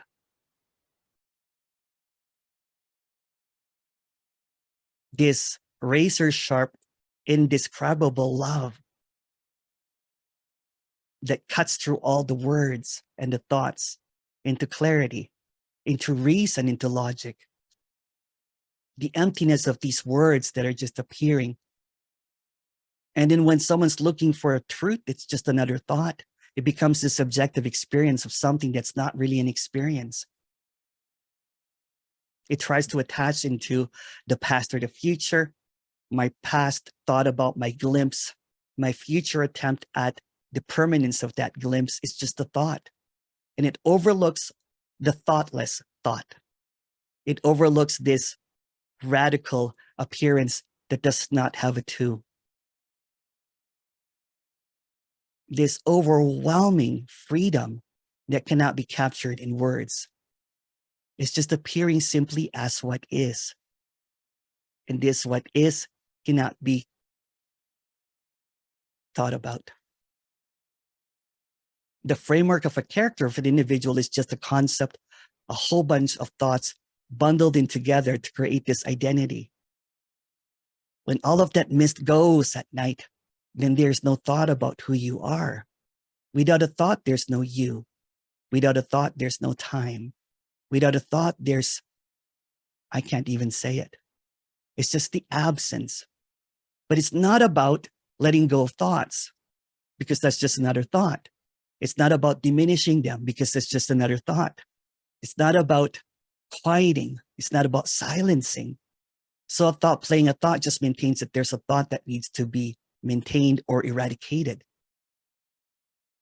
So when someone has a glimpse in this thoughtless wonder, then it captures it in a thought and puts it in its memory bank seemingly, although there's no memory really, and tries to compare that to what this is. This is incomparable. Every moment is this infinite newness, this infinite freshness that is that is so direct, it's slapping you. This awakeness does not require any kind of words to encourage anyone. It's not about acceptance or rejection of these thoughts or words. It just simply is. This immediacy that does not have a second, this intimacy that cannot be expressed, this deliciousness, this wowness is thoughtless. Although it's being expressed in thoughts right now.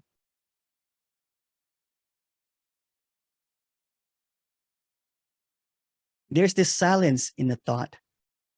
Thoughts are silent. Thoughts are irrelevant, even when it feels like it's relevant. When the seeming impossible and the possible seems to collide, the thoughts vanish. When the seeming unknowable just creates this, oh, wow, boom, where are the thoughts? So what's being expressed here, although it cannot be expressed because it's not a thought, it's being expressed as a thought. But what's being expressed here is irrelevant because without any thoughts, it already is. It's already the case.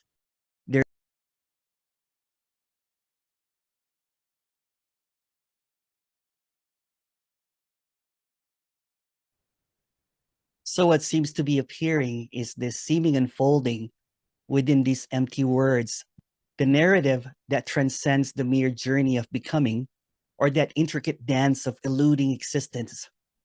It is not a tale of shedding one's identity, for there exists no identity capable of such a feat. This identity, a mere mirage, lacks grounding in the fabric of space and time. It is but a phantom, a wispy figment of imagination. The ethereal quality of its existence is unveiled, revealing a simplicity of just simply what is. And what is not something that is a figuring out, not something that is an arrival. It's just what is, not a realization, not a pronouncement, simply what is. What is that cannot be known? What is that cannot be talked about? What is that cannot be fully expressed? Within this tapestry of existence, appearance, this narrative weaves the tale of both being and non-being, of embodying someone and being no one simultaneously. Paradoxically, these appearances are threads in the grand tapestry, a story painted on the canvas of the infinite, this beautiful masterpiece that no one knows what it is. There's no me or me that traverses the realms of arrival and departure. In this cosmic symphony, there is no identity that ebbs and flows. There's no entity that ebbs and flows. Only the infinite now persists, and everything is encompassed within its embrace. The very notions that attempt to define this cosmic unicity are unveiled as stories, fragments of understanding that the mind tries to endeavors to grasp, to understand, to comprehend. Non-duality, an essence beyond definition or conception, no one owns or knows non-duality, is distorted by the egoic appearance of an identity into a tangible entity, an object to be attained or comprehended. Yet, nothing unfolds. There's only this, and that's saying way too much, this ineffable essence of existence. Amidst this theater of appearances, the concept of happening dissipates into an illusion. In this apparent reality, there's only the unadulterated what is. What is? The me, the character, the individual, the self, the no self, whatever you might want to call it, in its ceaseless function, endeavors to encapsulate this boundless freedom within the confines of a narrative. It strives to confine the unconfined, to encapsulate the boundless within the finite. Yes, it is a futile endeavor, as the essence of what is defines containment. This dance of appearances, unhindered and unbounded, cascades in absolute free fall. Woohoo! A perpetual surrender to the natural course of unfolding. Attempting to grasp it is akin to reaching for the intangible, like trying to clasp the emptiness of space and discern its elusive qualities.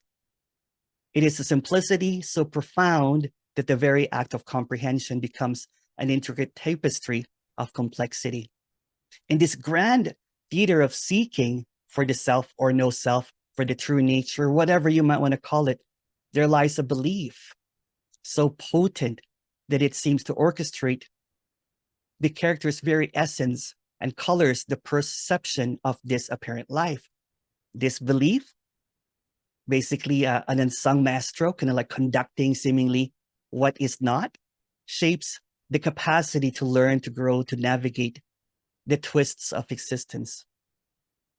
A belief of so immense influence, yet curiosity absent from the curriculum of schools and universities. You cannot learn this. It has never been pondered upon, really, because this is an underground belief of beliefs.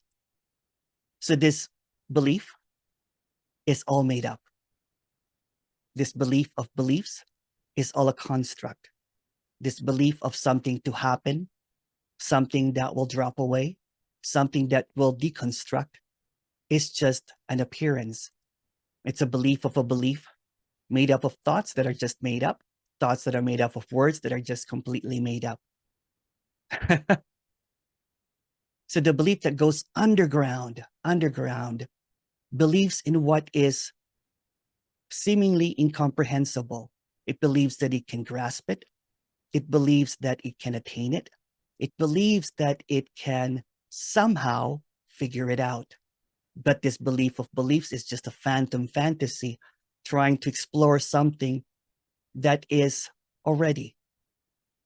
Out of its curiousness, this belief seems to drive the seeking, that there is a next, that there is time, something will happen. One of these magic words will erupt into ecstasy and bliss and seemingly create this euphoria that nothing is happening. But that belief in what is said is just a belief in words, in a belief in ideas, a belief in thoughts, a belief in what seemingly is passed on. But what's being expressed here is not a belief system, although that might appear as a belief system. It's just what is. And going back into that, it cannot be put into a narrative. This unicity is so complete, so whole, that it even includes separation. Even what is missing is a part of everything. Even if there's something lacking, it's a part of everything. So nothing really is missing outside of a belief that there is something missing. There's a belief that what's wrong with me? How come I can't seem to get that? Or this? How come I cannot seem to figure out what is?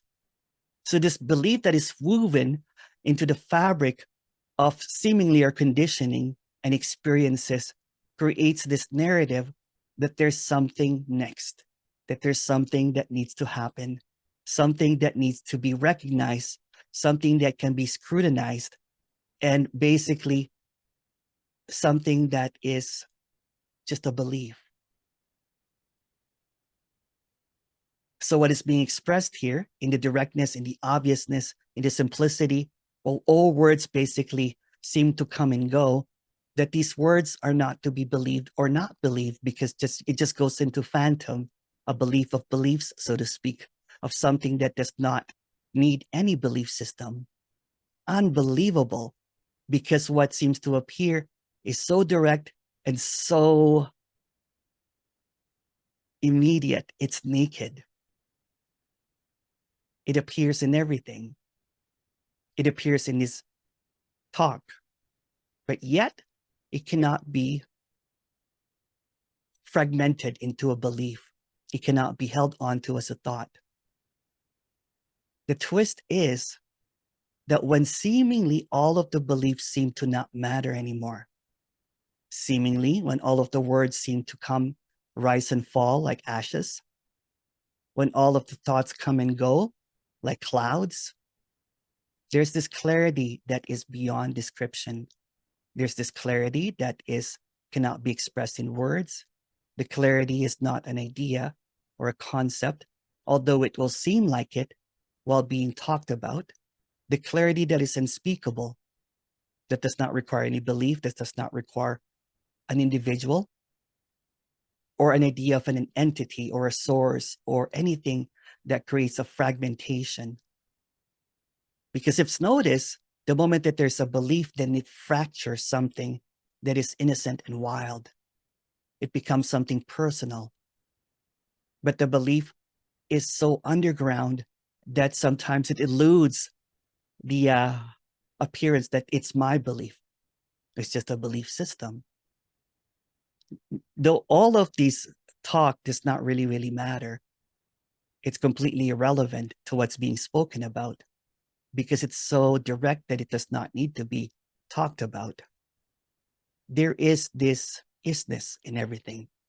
There is this isness that appears in every single small, minute things, and it's also the grand. But that might appear as a belief system, so let's clear it up.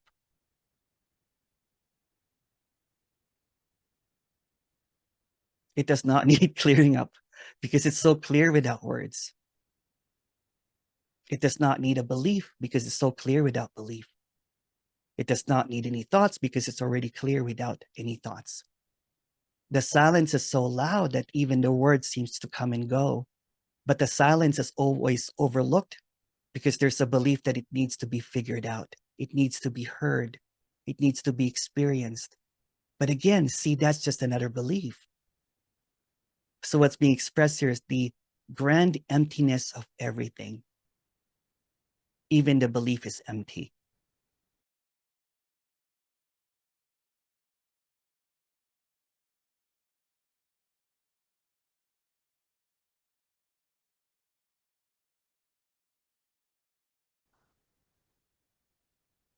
So what is being expressed is in the quiet solitude of an empty home, where the absence of the individual or thoughts, there exists a profound paradox, a perpetual glow that defies the conventional norms of light and darkness. The undying radiance persists, a constant beacon transcending the boundaries of time and place. A light that is not two, a light that's unseparated, a light that's unknowable, illuminating the very essence of what isness. It is the light that transcends the limitations of mere illumination. It is everything. It is in everything. It is in a perpetual state of flux, ever changing and yet unchanging. This ethereal light possesses a mysterious quality, an enigma that eludes any definition, unknowable. It is not bound by the parameters of day or night, for it exists beyond any dichotomies. Instead, it radiates as an embodiment of everything conceivable, an intricate dance of luminescence that plays out in the grand appearance of what isness. It is the silent witness to the eons, the keepers of stories untold, the silent observer of the cosmic dance, although there's no two. This radiance force bears no singular point of origin. It is an untraceable non-entity that defies the logic of cause and effect. It is simultaneously the origin and the culmination, an eternal cycle of creation and dissolution. Its boundless brilliance, it beckons everything back to its cosmic home, even though in reality, nothing ever truly departs from this eternal abode. The light is infinitely on, but there's no one home. This light indulges in perpetual serenade, like a song that resounds through the vastness of this isness. Yet, paradoxically, it sings to an audience that does not exist, an ode to its own ineffable nothingness. The melody is a celebration of its inherent luminosity, a symphony that echoes through the fabric of this unknowable this, resonating with the unseen vibrations of the appearance of what is. In the absence of mortal ears to hear its song, the light's melody becomes a cosmic secret, an intimate expression of its own existence. It revels in the joy of expression. It appears in everything, even in the sadness, the gladness, and everything in between, casting its luminous glow upon the emptiness that surrounds it. It is a dance of photons and particles, pixels, kind of like what Regina said, a movement of energy that manifests as an otherworldly spectacle. As this unknowable light persists, its brilliance becomes a metaphor for the interconnectedness of all things. It is a reminder that in the grand mosaic of appearances, every thread is intricately connected into the fabric of what is. The light is both the warp and the weft, intertwining disparate elements of what is into this harmonious whole. This wholeness is like an eternal glow that symbolizes the unbroken continuity of what is. Never been separate, never been two. An everlasting flame that burns undiminished through the epochs of time. It is the Alpha and the Omega, the source and the destination, a cosmic constant that defies the transient nature of this so-called life. So in the quiet emptiness of a home, devoid of an idea of the individual, the light persists, an eternal flame, a cosmic luminary, like a silent poet singing the song of its own boundless radiance of the unheeding what isness. As I was walking down today in my walks, one of the playlists played, "There is a light that never goes out." It's the song that I used to sing when I was a teenager. And it's a tale about being kicked out of home, but at the same time being madly in love. It's like the hope in the hopelessness. It's that goldenness in the darkness.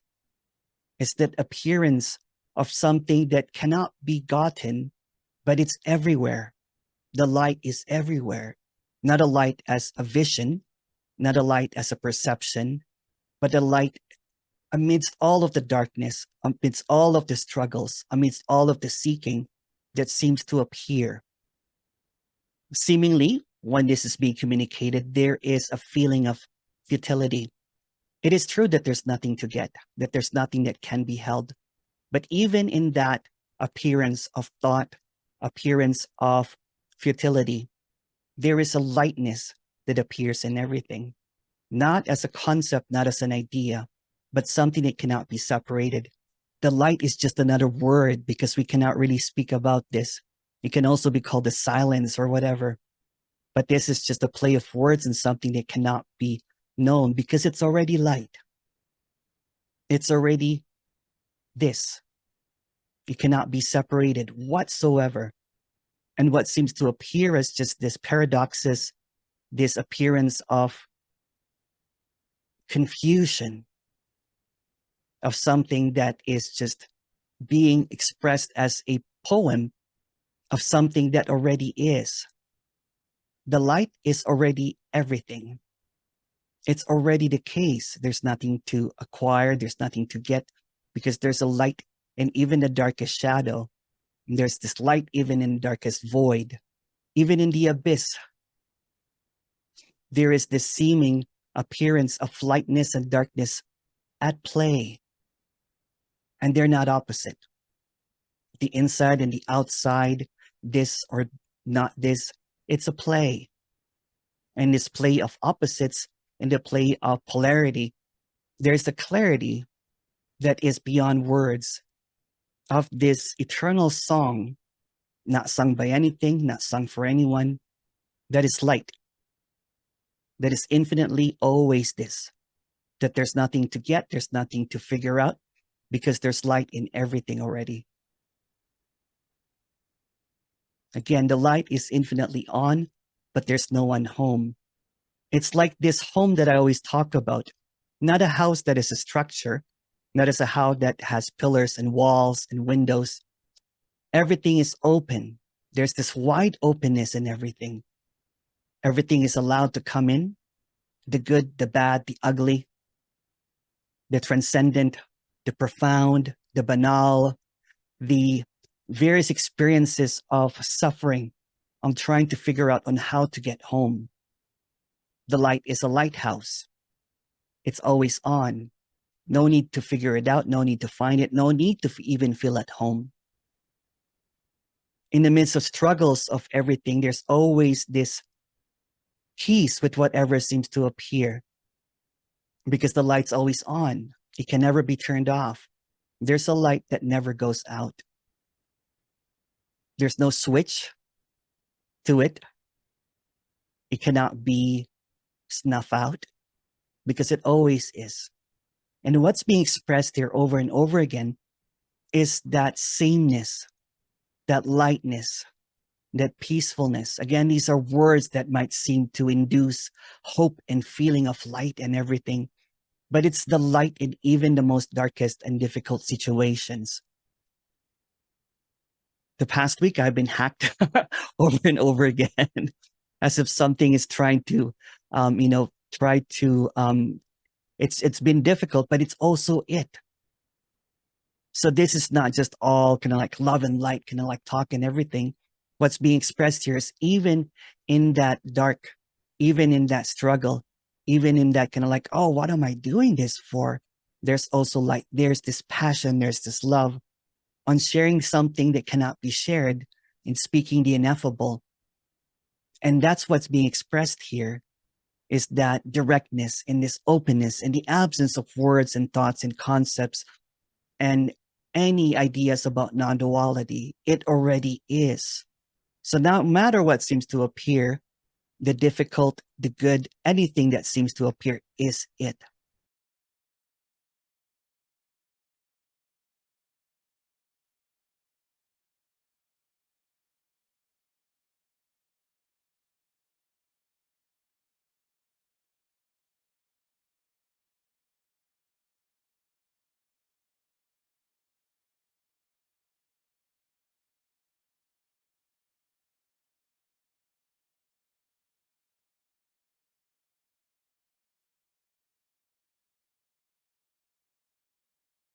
So this simple illumination is an attempt to talk about the unknown. It is like tripping into that void. Fantastic. Words pop in and out like quarks pulsating in and out of an empty universe. Sounds reverberating, echoing back and forth without an origin or any meaningfulness. Yet, they are nothing but echoes of silence. Although there's nothing special about what's being said here, it is like unknowingly falling in love with a love that can never be known. Whew. It's wild. It is never about what is being said here, but in what can never be said. In the vast canvas of disappearance, consider that everything springs back and forth from this radiantness. Let's call it ineffable love that is empty, known by many names, but remains nameless. Should anyone attempt to name it, it does attempt to suggest a separation from this unknowable vastness. Is using words really even fitting for something so limitless?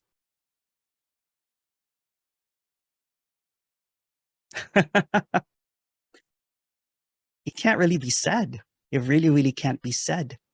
Yet there's an attempt to call it ineffable love.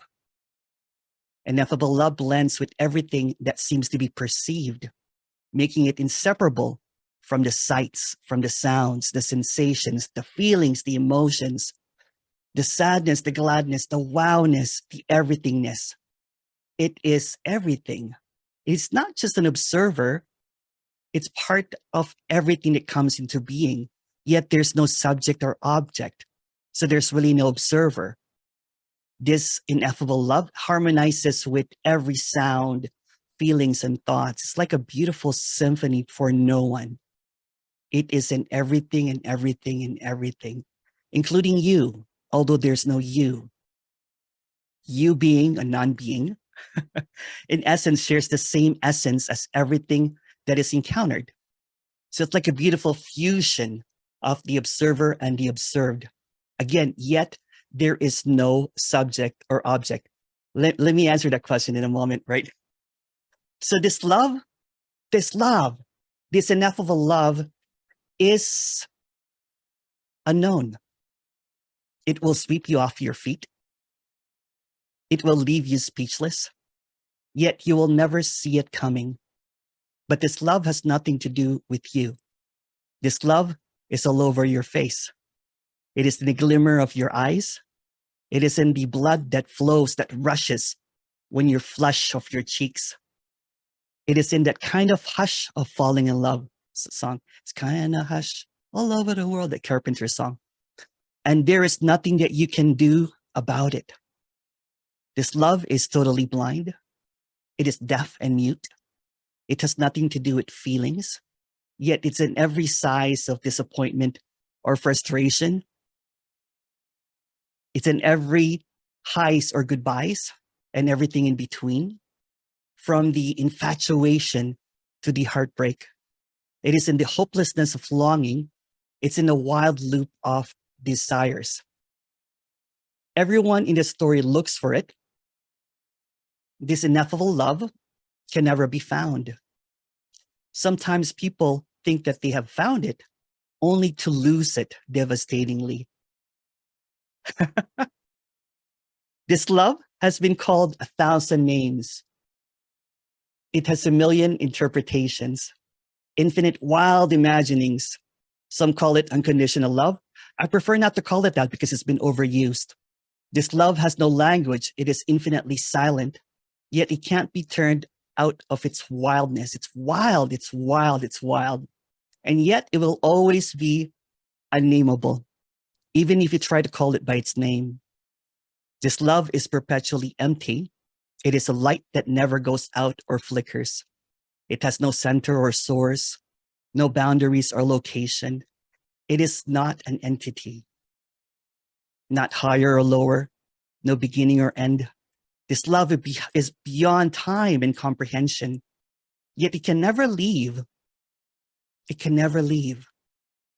Its dream lover, even if it's just a thought, the dream lover is what is seemingly looking for the love. By believing it is real, it keeps on overlooking for the unreal. Love is seeking for love by dreaming about the perfect love that will come along. It fantasizes about it and calls it names: enlightenment, twin flames, financial freedom, pure bliss, the dropping away of the me, the nameless, nameless, nameless. This seemingly perfect love constantly rejected and denied because it has no name or identity. In quietude, it is in the directness, in the stillness, in the absence of thoughts, in the non-remembrance. It's not a memory, it's direct, it's ineffable, it's complete, it's perfect, it's unconditional too. In the absence of all concepts and language or any distortions, this love is always this. But it thinks it has a choice. Simply, ineffable love is looking for love and thinks it is not love.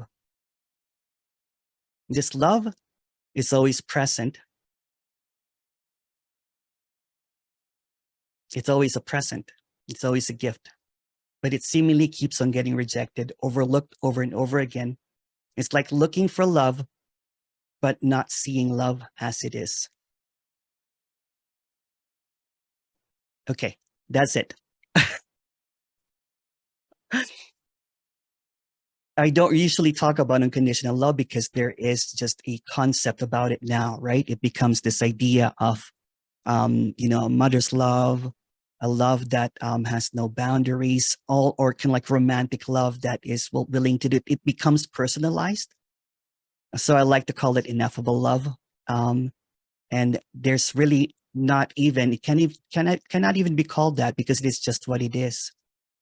It is in this directness, in this pointlessness, in this sharpness, without a second, in this very moment, this love is exploding and imploding simultaneously.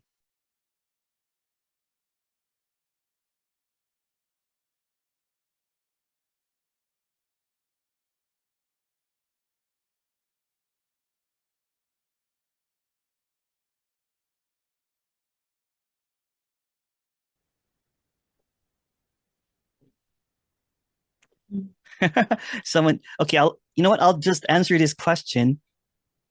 In your picture, you said that this is paradise. How can you see this as paradise? Okay, well, we'll start with that. That was a photo shoot in Toronto. There was this graffiti and it said, "This is paradise." And we're passing by it and and the photographer said, "Hey, let's take a picture here." And so what is being suggested is that in this apparent realness, where boundless paradise is all encompassing, not as an idea, but a mind-blowing suggestion that characters, seekers, longing for paradise is none other than the very paradise appearing as lost. Plainly, paradise is seeking for paradise.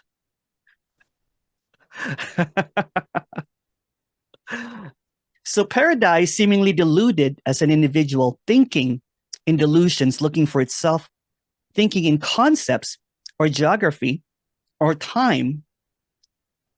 So most of these apparent characters seem to fail to recognize or overlook what is already. The seeming gaze of these characters is perpetually fixed in an elusive future, causing them to overlook the profoundness of this already unfolding in the seeming appearance in this very present moment. So this is paradise. No need to welcome you, because paradise is paradise. So seemingly the apparent character that are entrapped in their relentless pursuit of answers, fervently asking questions while striving to distinguish themselves from this paradise, the unconceptual paradise is looking in concepts. All the while, the seeming neglect of this remarkable intimacy that already encompasses or envelops the apparent seeker, a force capable of eclipsing all inquiries and solutions from this paradise, leaving only awe in its wake, although no one wakes up. The imaginary human mind, driven by that insatiable desire for continuity, persistently poses questions like a tether to the past, a bridge to the future, and a declaration of individuality that I am a me. But that's not what is reality, because there's no reality. Perhaps the seeking characters have already gathered more answers that they can fathom. Usually there's books, shelves brimming with wisdom, books after books, and the questioner can't seem to find the answer. Even a heavy tool belt that is supposed to heal the imagined division is only makes up answers.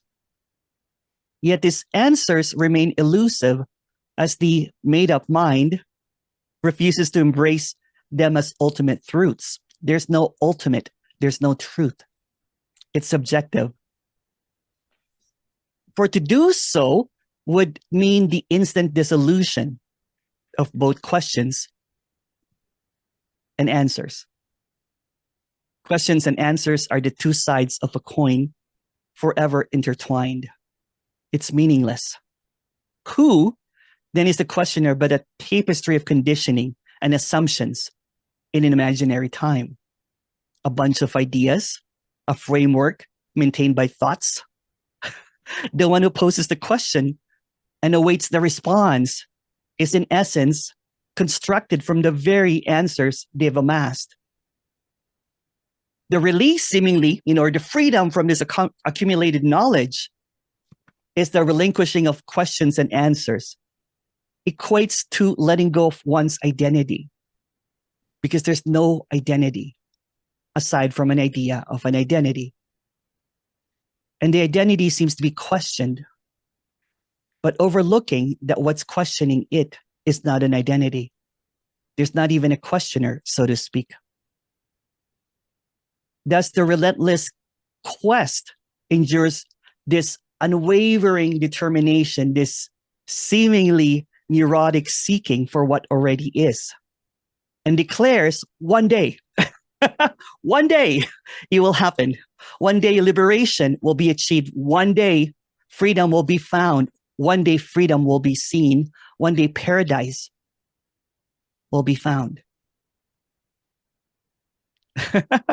But why postpone such profound revelation? Why not see it now? Although there's nothing to see, because it's just paradise looking at paradise, not as an idea, not as a vision, not as an answer.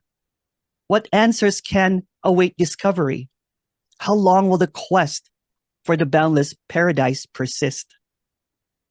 Perhaps, maybe in time, the futility, the hopelessness of ceaseless seeking will become really apparent. It's obvious, right? And on that day, there will be a revelation, but there's no one day other than this.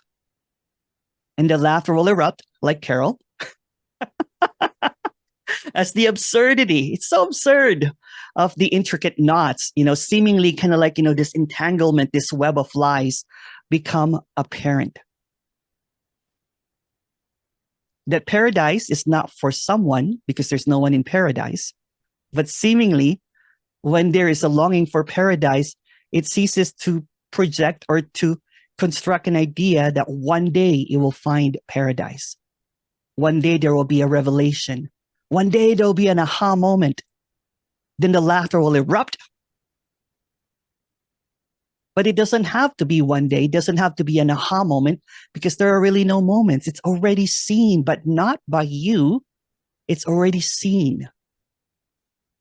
What is looking at paradise is paradise looking at itself. So even amid this relentless questioning, it persists as paradise. It encompasses everything without exception. So paradise is always paradise no matter what. What you think of it, what you not think of it, it's just paradise appearing as it is. Not as an idea, not as a destination, not as a one day it will be paradise, but this is paradise already. If you have any questions about that, please go ahead. Thank you for that question. It gave me an intro. Hooray! Hooray! Thank you. And if you feel like grabbing a beverage, a coffee or tea, the party starts now. There's a question here, sorry. In nature, not to anything appear the same, or in nature, no to anything appear the same or stay the exact same. We complain about it all the time. Haha, yep. Yet there are persistent fantasies of repetition, like reincarnation, isness, and the self-made person. We have comparative history. We use nouns and name things as if they are the same. We say things like what is. But how would we know what is without looking at a dead past or an imagined future? Formlessness in Buddhist tradition and such, but there's never any real absence of form. Form never existed. How can it be absent? It's not really a position. So the seeming response is there's no response to it. It's not really a position. It's not really a figuring out. What is basically is the innocence or the ignorance of it all. There are no separation, but somehow the very response to a question persists the separation that never really exists. The repetition that seemingly appears in the fantasies like reincarnation, isness, and everything is just what is as well. So there's nothing outside of what is, since there's no separation. To suggest that there is something that is destination or destined or something that has been an arrival is to suggest that there was a separation. So the seeming conundrum of what seems to appear as whole and complete already or inherently whole is that it also seemingly, the suggestion of separateness or parts is also part of something that cannot be divided. Yeah. So there's really no answer to anything because the answer will suggest that there's a separation. Meaning that all of this narrative, this blah, blah, blah, blah, is basically just another response to something that does not need any response to. From YouTube to YouTube to not to. What is a question? Sorry, I don't know what a question is because where there's no questioner and question, when that seems to dissolve, it's just what is. It cannot be known. It cannot be comprehended. It cannot be grasped. It's simply what is. Does not need any kind of comprehension or grasping because it is what is no matter what. Why do you say everything is nothing? I get we can't know it, but why does it that make it nothing? Anything that I say doesn't really matter. I can also say that everything that I say is really nothing. It's irrelevant. I can say that everything is irrelevant, but I'm not saying it. There's no one saying it. What seems to be obvious is when there's this seeming collapse of every knowing and knowledge, there is just, all that is left is just this undeniable freedom, but not from me, not from my ideas, not from my concepts, not from anything that I say. And there's nothing that I can say that can seem to answer. So this is not really a landing. Even saying nothing is everything is way too much. It simplifies something that does not need to be simplified. It clarifies something that does not need to be clarified, but it's the most simple, direct response to something that usually creates a bunch of ideas or fantasies about what is. You can say that it's everything, but it's also nothing. Nothing is everything, meaning that there's no position. It remains unknowable. Because to arrive at everything or to arrive at nothing is just another perception of an individual. But seemingly there's no individual that knows this, so it's everything and nothing simultaneously. But no one can perceive that because that's an impossible acknowledgement or a figuring out. It can't be figured out. It's just simply what is. But thank you for that question. If you want to add more to that, please go ahead. Even saying nothing is too much. It's not even nothing. Again, these words are just suggestions of something that does not need any suggestion because it's already clear, it's already obvious, but not through words, not through comprehension, not through an individual. In the absence of it all, although even absence is just another concept, it can also be, explained as nothing. So it's being expressed is that there's just this unknowable this that can appear as a knowing, but that's not it when it is known.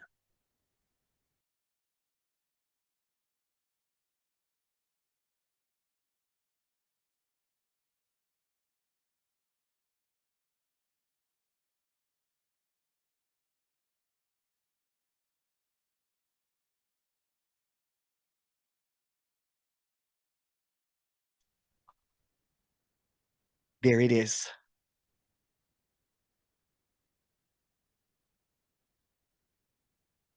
All right.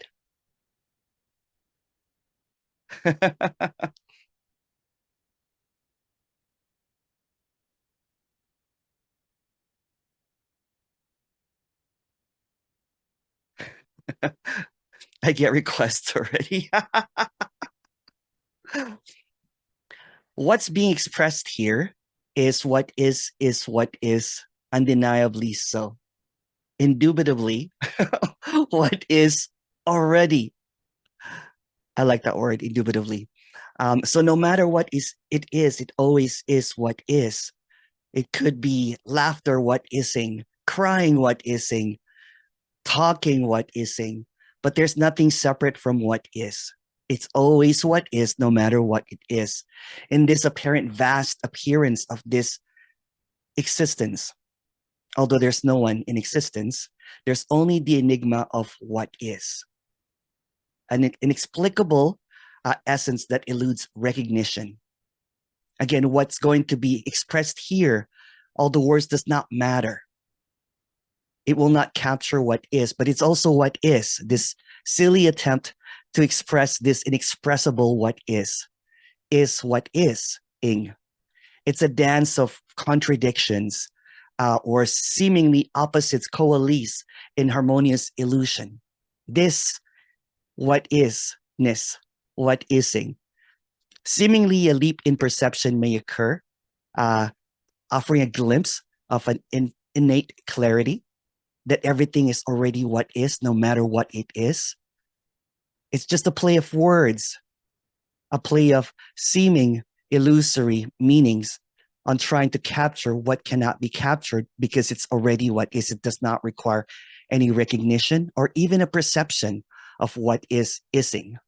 So what is always what ising infinitely, yet it's still also not happening, seemingly simultaneously, although that cannot be captured as an idea. Try. It's this autonomous what ising that does not require any kind of comprehension, because what is always what is, no matter what it is. The simplicity, the directness, the immediacy of what is always showing up as what it is. So seeking is purposeless because there's no point in seeking what already is. But seeking also is what is, so that's also allowed. Nothing is excluded in what seems to be what is always as it is. In the seeming absence of individuality, because there's no individuals really, experience unfold as intricate illusions, compelling a reality Like it's so compelling, it's so true. But what's really true is what's really false, because all of it is just what is. This seeming play of opposites, the seeming play of this or that, what is or what is not, is just what ising. What is what is, no matter what it is. And there's just this wowness, this boomness to everything that seems to appear, yet it's not appearing for anyone. It's not about grasping what is being said here. Energetically, what is in everything. What is appearing as eyes looking at eyes, but there's really no eyes. It's just what is seeing what is. There's not even seeing, it's just what ising. What is appearing as this words that seems to point that there's nothing outside of what is. There's no inside as well, but it's just what is. This is beginning to sound like like one of those poems that's written for kids' book. It's so simple that it does not really require any kind of knowing. But knowing may appear as what is, and that's also allowed because nothing is excluded, since what is always what is, no matter what it is. And in the simplicity, it's often overlooking what is already, because there is a knowing of what it should be or what it shouldn't be. So there's this ideas that seems to arise out of something, but there's no something that it's coming from. There's no source, because it's just all what is. So there's no going through and from, or no becoming, or not even appearing, because what is just what is, appearing as whatever it is. But it's always what is already. And the vastness, the boundlessness of what seemingly seems to appear as no matter what it is clearly what is already, indubitably so. It does not require anything or anyone to get what is, because what is what is, no matter what is said or not said, or silence.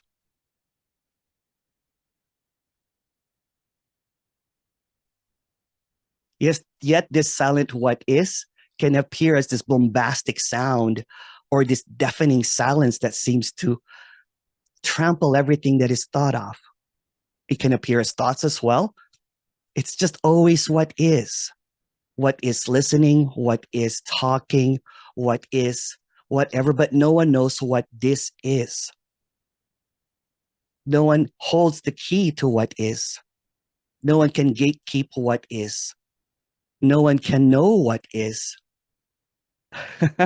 No one can hide what is.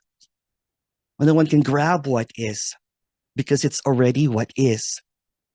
No matter what it is, no matter how, why, or whatever seems to arise on trying to obscure what is already clearly what is already. And it's just really, it's just really silly trying to figure out what is being said here, because there's no point in trying to figure out what this is, because no matter what appears is always what is, and it's pointless, but it can also appear as a pointer to something that's already clearly what is. It's just madness on trying to figure out or trying to know what this is. The seriousness comes out when it's just really innocently what it is, no matter what it is.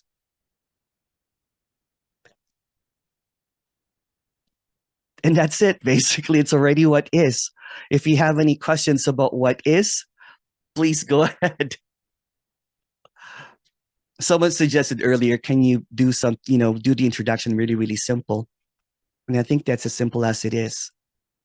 It's directly already what is, no matter what it is. The introductions are actually not even necessary, or even this talk is completely pointless, because it is what it is, no matter what is said or not. But it's fun.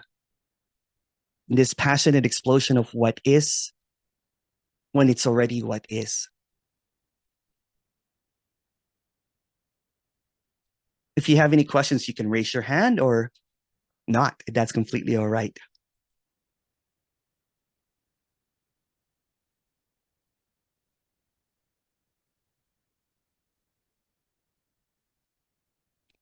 Cheers.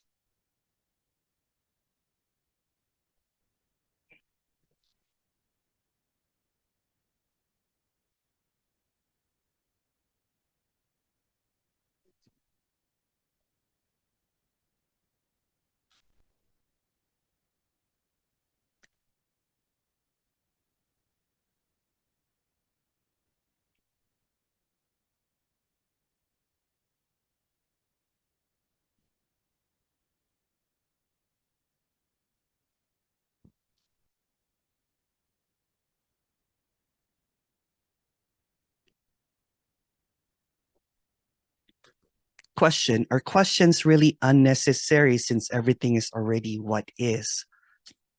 You can say that, that it's just what is appearing as a question, trying to figure out what is, but the mental construct of what is just a deconstruct. It can be easily deconstructed as this.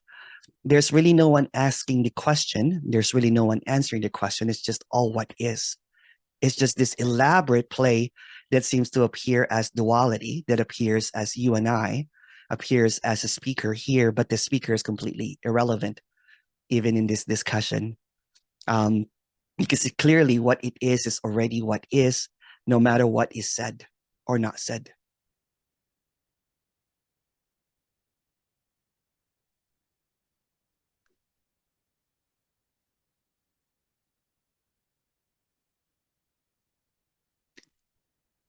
So why does it seem so difficult to understand what is being said here? The difficulty seemingly is this trying to figure out what already is when there's really nothing to figure out. It's the absence of any ideas, the absence of any understanding. Although understanding and trying to figure out is already what is. Again, there's nothing that is not what is because it's already what seems to be, no matter what seems to appear. I don't understand. I'm a complete novice, but I'm somehow weirdly attracted to whatever this is. Welcome. In a nutshell, what's being expressed here is there's seemingly a longing for some, answers of what this is.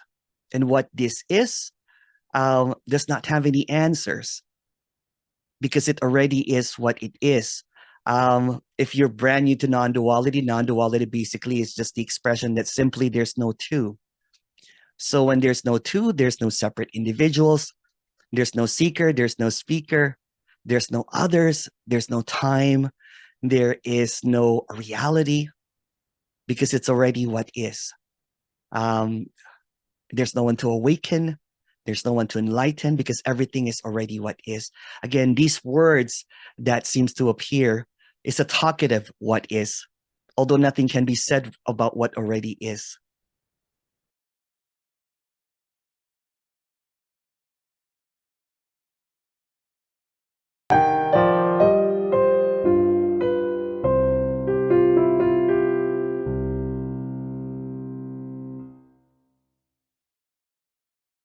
So apparently, what is being expressed is very, very simple.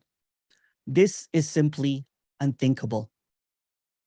Since it is already what is, and there is nothing that's needed, any attempt or any position is just another illusion.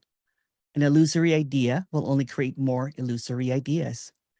Seemingly, this is the most fascinating subject, but it's not even a subject. It's not knowledge, it's not wisdom, it's not something that can be remembered or passed on to apparent others. It's not about the words even, it's not about concepts or no concepts. Anything that I can say or will say or what apparent others say is just this. Though what is being suggested does not seem to point to the illusion, it's just basically an expression that simply this is unthinkable. There's nothing to get here. There's nothing to know here. There's nothing to process here. Simply there's nothing to know. And there's no one that knows here So this is a pointless meeting about the obviousness of what is. This does not require any thinking. But seemingly, there is this seeming me that once seemingly has this idea that there's an end to this. It wants to think its way out, but there's no thinking out of this. Simply, this is unthinkable. Simply, this is not two. Simply, it's indivisible. It's incomprehensible. And there's nothing to get because it already is glaringly obvious, but not for you. Because there's no you, although there seems to be an appearance of you. There's this illusion of a conclusion or wanting something to end. When will I get this? When will this end? When will this seeking end? Trying to grasp the unthinkable. This is difficult to get if the apparent character is coming from a separate perspective because it lives in the next. It chases the next. Even if it's waiting to get the unthinkable. Simply it can't. And this is not trying to put any barriers. It's actually trying to express this openness that what is already this. Without thinking about it, without any grasping, it's already always this. And simply there's no end or beginning. So there's no ending to this. So there are no words, no thoughts, no concepts that ever got this. An idea includes a beginning or an end. There's only timelessness, and the beginning never happened and the ending will never come. Simply there's no me doing it. There's no me or no me, since it's a totally illusory construct. So anything that the me comes up with is a total construct. And that's the hooray, because there's nothing that is constructed really. It's just this. Simply this is everything and nothing. And that is unthinkable. It cannot be processed. It short fuses because it can't be grasped. So this is not somewhere else. This is not some hidden knowledge or hidden idea that will pop up somewhere, because this is not somewhere or nowhere. This is simply already what is. So what is being expressed here is the that relief, that sigh of relief that there is nothing to get. That clarity that cannot really be expressed in words. That this freedom cannot be held onto. That this peace cannot be known. That this love cannot be owned. Because simply there's no beginning or ending to this. To get, to know, to understand, to grasp, just this inexplicableness. Some might call it energy, whatever. It cannot be known. It's just this. And there's nothing in this. I was talking again to a couple of friends about what I talk about. The word is getting around. What do you talk about? I'm like, I don't really know. I don't really know what I'm talking about. And no one really knows what they're talking about. Why talk about it then? Because there's no one choosing to do any of this. There's no free will or choice. It just seemingly happens all on its own, but it's not even happening at the same time. And it cannot be thought about as something that is happening, because what is being expressed here and presented is the obviousness that simply there's no division already. It's just simply this. There's no separation already. So something that was never separated, something that never was divided, does not need to be put in whole, because this is already wholeness. But even that is saying way too much. Anything that I say is way too much, because this is just really silence, but being misinterpreted as not silence. Although there's no such thing as silence, because that's just another idea. This is another concept. And then someone will say, well, is it really nothing? Well, that's not even nothing, because that's just another word to try to capture what is empty and full simultaneously and cannot be put into an idea. So what is it then? It's just a whole bunch of I don't knows, because there's no I that knows anything here. But there seemingly is this openness, this radiant emptiness that wants to express that this is all that there is, and there's nothing as well.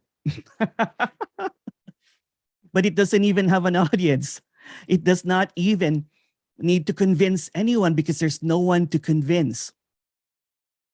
So this is an empty talk about the unspeakable, but there seemingly is a joy here, a gladness that there's nothing to get. There's nothing to figure out. There's nothing to know. There's no ending, because nothing ever began. And simply this immediacy, this directness, that this is just speaking to this. But there's no even another this. So this is just all this. This is simply unthinkable. And trying to capture something is quite a delight. It's also really absurd. That's why I laugh a lot in speaking about this, because there's simply no one that will get this, because it's already obviously unthinkable. And that's the most amazing part of it, is that there's nothing that needs to be thought. There's nothing that needs to be understood or processed. So this is the unprocessed, raw, I can't even call it any word anymore. If you have any questions, if you want to chat, please go ahead, or just laugh at the absurdity of this. And thank you so much for joining. Although nothing will be offered.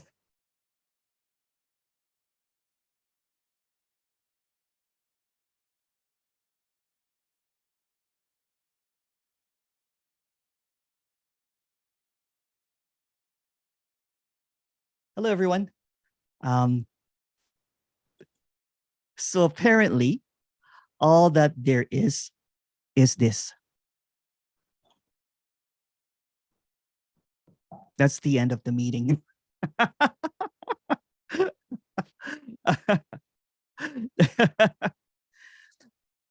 I'll try to repeat, but I'll also add to it.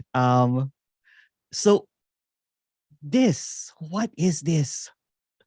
Nothing, everything, this, silence, noise, love, sadness. No one can truly comprehend what this is. It eludes any statement or any kind of description. There's many numerous attempts to try to articulate this, but this encompasses everything, yet simultaneously is nothing. This is just a very simple illumination that all that there is this. This is not a teaching. What is being expressed as this communication is not really a communication. It does not have a description. It does not have an author, a lineage, or a source, or an authority. This has never been figured out and will never be figured out. There's no need to know this or get this. So obviously cannot be thought or passed on to others. There's no transmitting this, because this is everything. This is already this. Apparently this is seeking this. In this exchange of empty words, there might be some laughter at the absurdity that nothing is really fully being discussed. But there's a joy, a lightness that there's nothing that's need to be known. And just the vibrancy, the aliveness, the wildness of what is. Just this. This.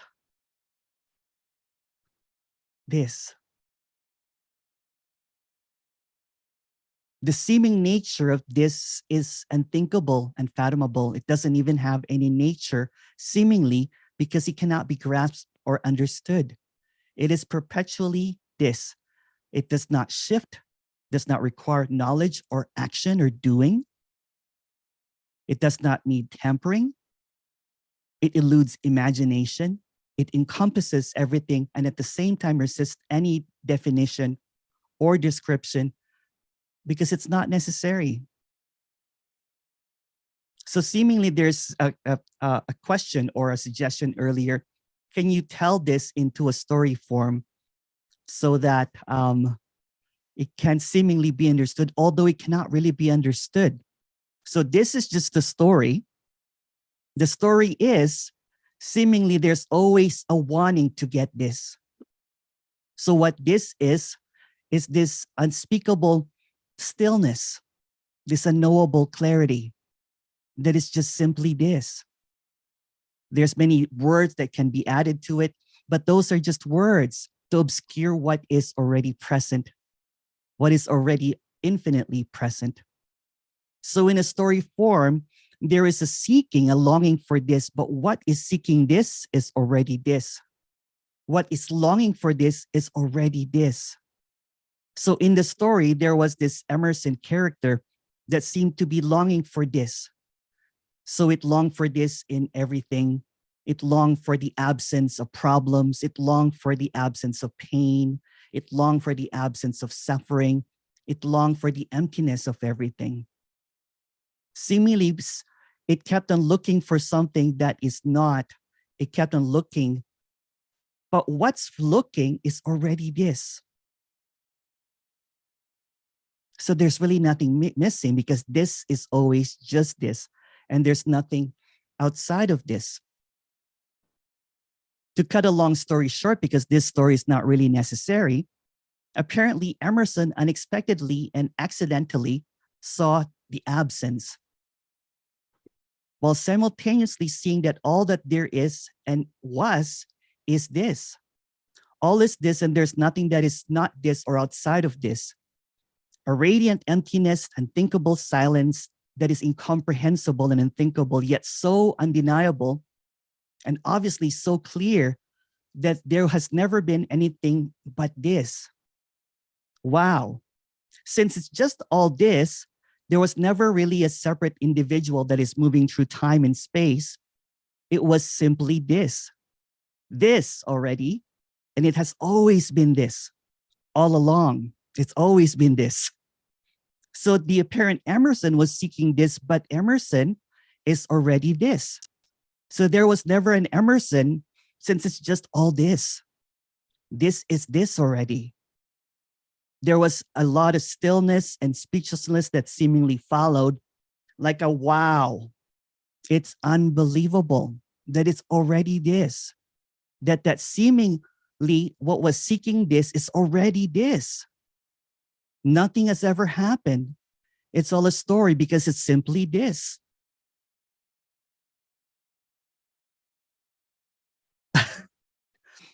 So when all the words, all the beliefs, all of the thoughts, all of the concepts are seemingly seen as just simply this, that there's no one behind this.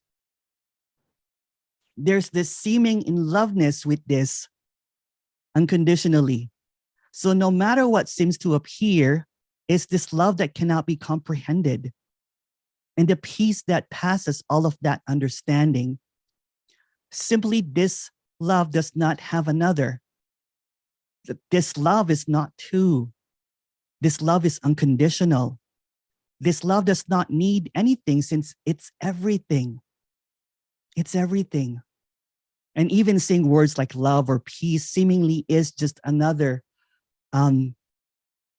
description of something that cannot be described. There's this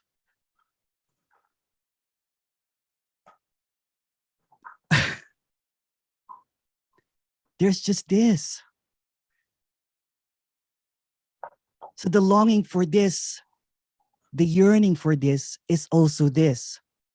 So to put it in words, you know what I'm saying? Again, this is just a story. There's no you, but you are this. But since it's all only this, there's no you. It's just this, the unthinkable, the incomprehensible. So the apparent you that's looking for this is already this. There's already no you because it's just simply this. But since words seems to create this entanglement, there's no you or there's no you because there's no separation. It's like all of a sudden seeing that what's being looked at and what is seeing does not have any separation. There's no witness, there's no subject and object because it's all this. And what this is, again, that defies any comprehension is in everything and also nothing. And this, undeniable love that's unconditional is all that there is. Not the experience of love, because that requires it too. But love just as love without any separation. There's no I to love you. It's just love, love, love. Unconditionally. And there's a peace in no matter what seems to happen.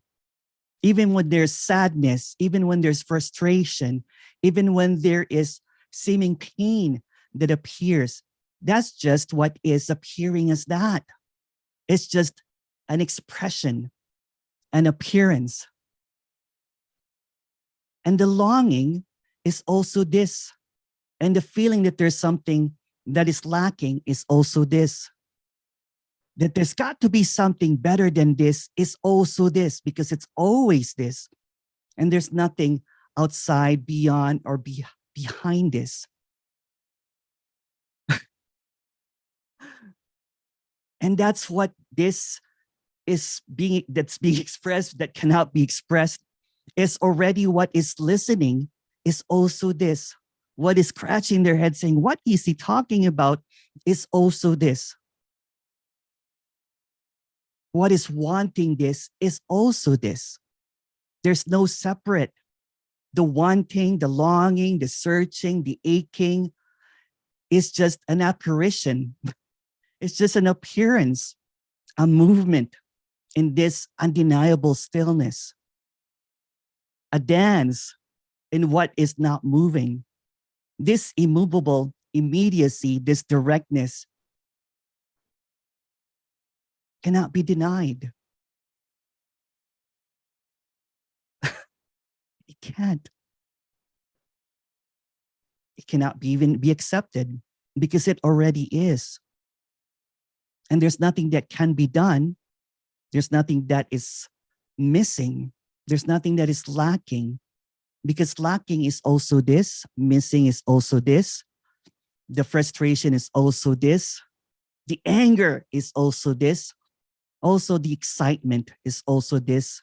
The waiting for something to happen next is also this, but there's no next. Because all that there is this. And all that there is this.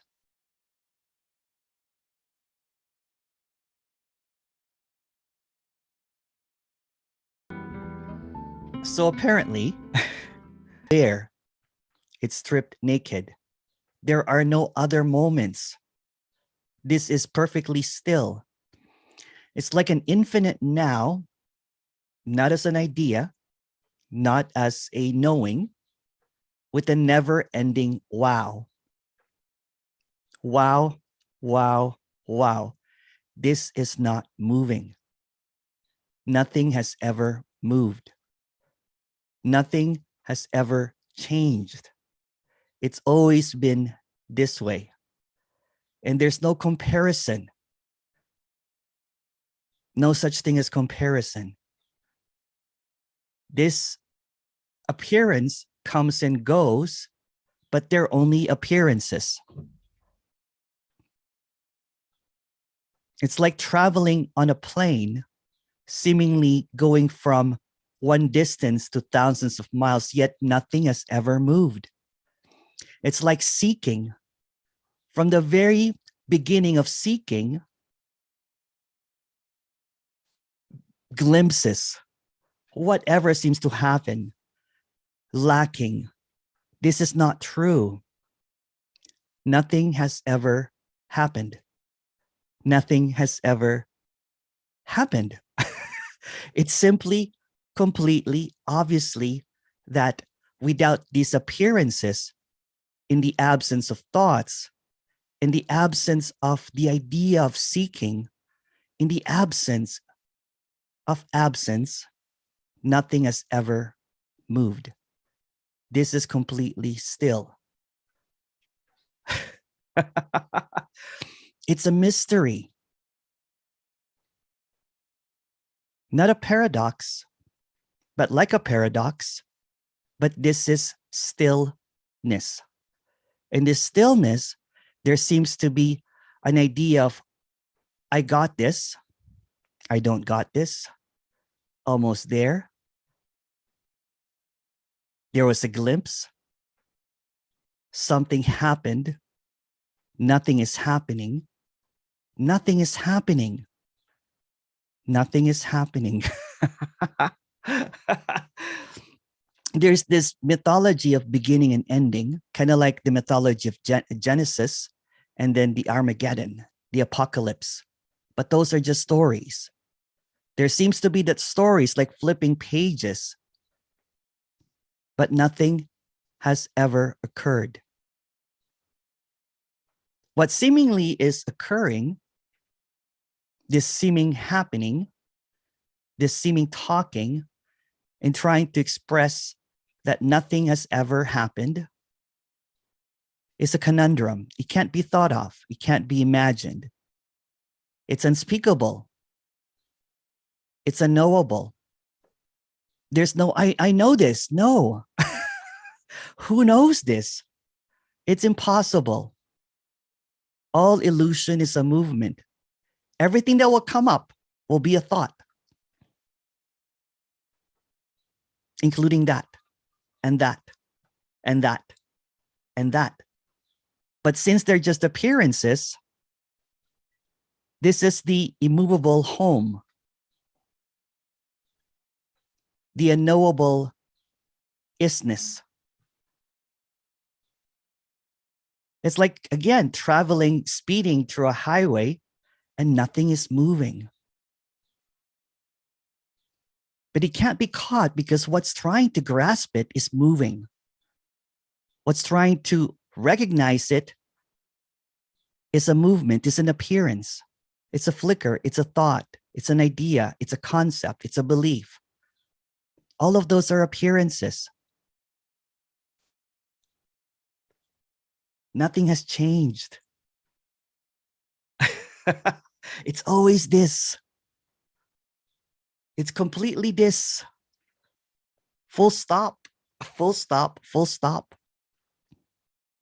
And seemingly, there's going to be movements or appearances of movements. I don't know what he's talking about. I don't see stillness. I don't see the full stop. This is beyond comprehension, and it's not something that knows it here, or something that it doesn't know it there, because here and there are just movements.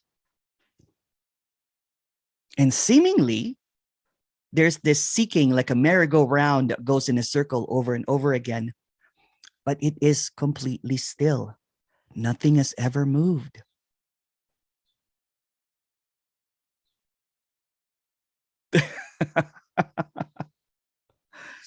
This is stripping everything naked. This is peeling off the paint. This could be boring because nothing has ever moved.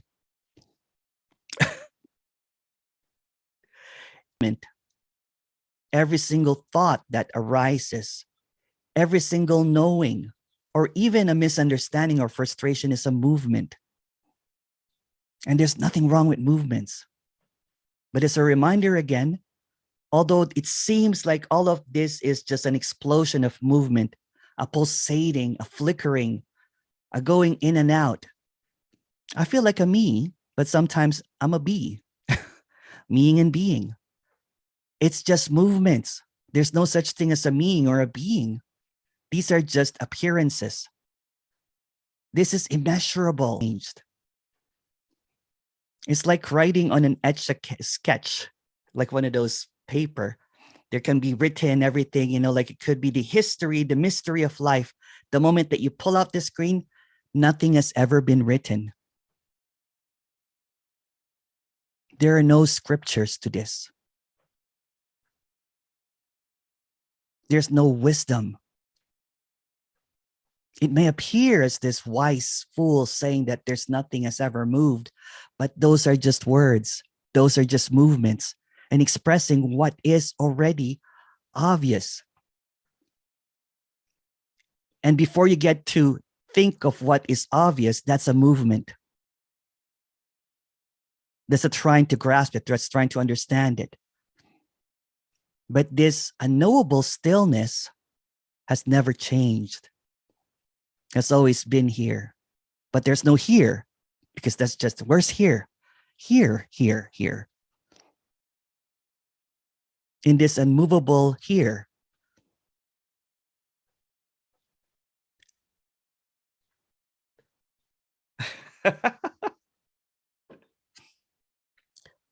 So the world might collapse, the sun might die, new planets might be born, but nothing has ever moved.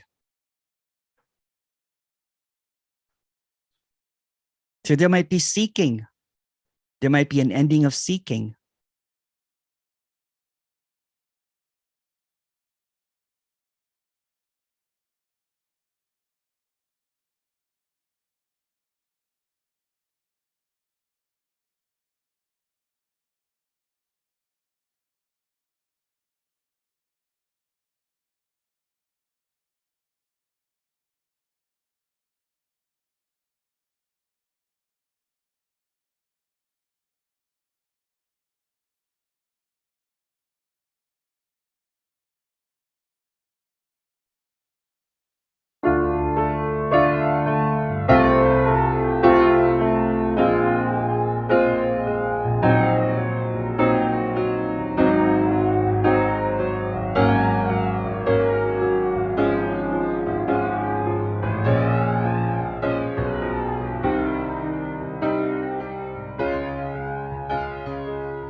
There are no words that can express this.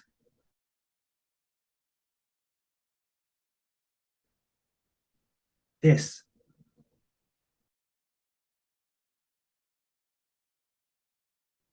Yet here it is, appearing as words to state the obvious.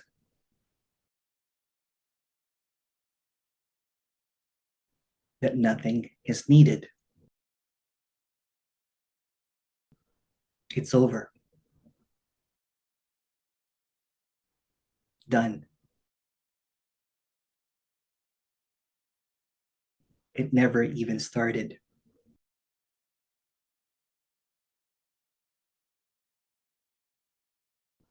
It has always been this way.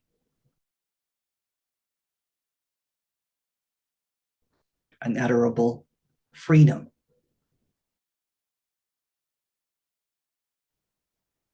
Silence.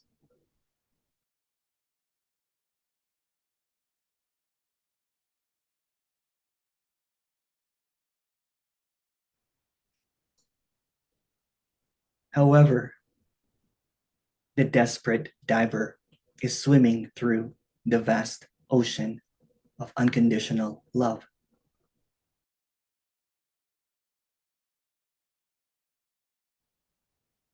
To hear the waves of empty words crashing through other made-up waves of heavy but hollow words, to hear again and again that there's no separation, that there's nothing needed. Simply not to. Without an opposite.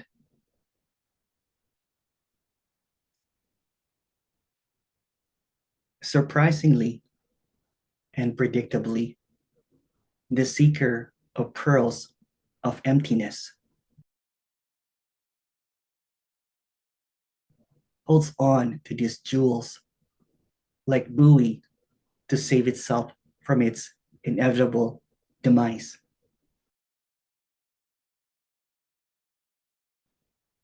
Exhaustion.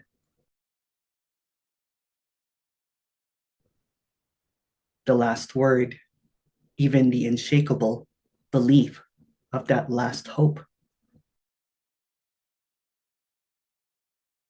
And the sinking feeling. Desperate in one last attempt to stay afloat. Drowning indefinitely and infinitely, laughing and choking at words. Death. Death.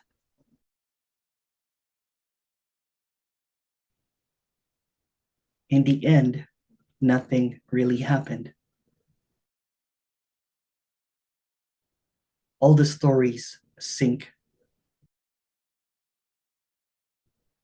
All of the exhausted words vanish, like echoes of silence.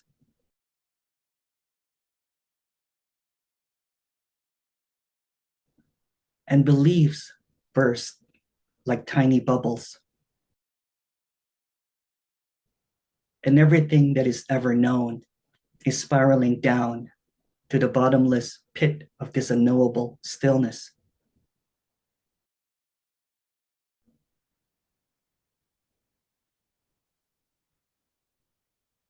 Even this speaker is useless.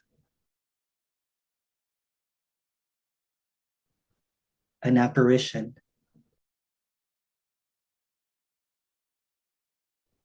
A mirage. A dealer of silence, but can only supply in words. Nevertheless, the words are deadly. When it's revealed as impotent and counterfeit, the junkie dies along with all the lies that used to get it high. Sobriety. Nothing was heard because nothing has ever been said. Just waves crashing back and forth in deadly, deathly silence. Peace. Resting in peace. On peace.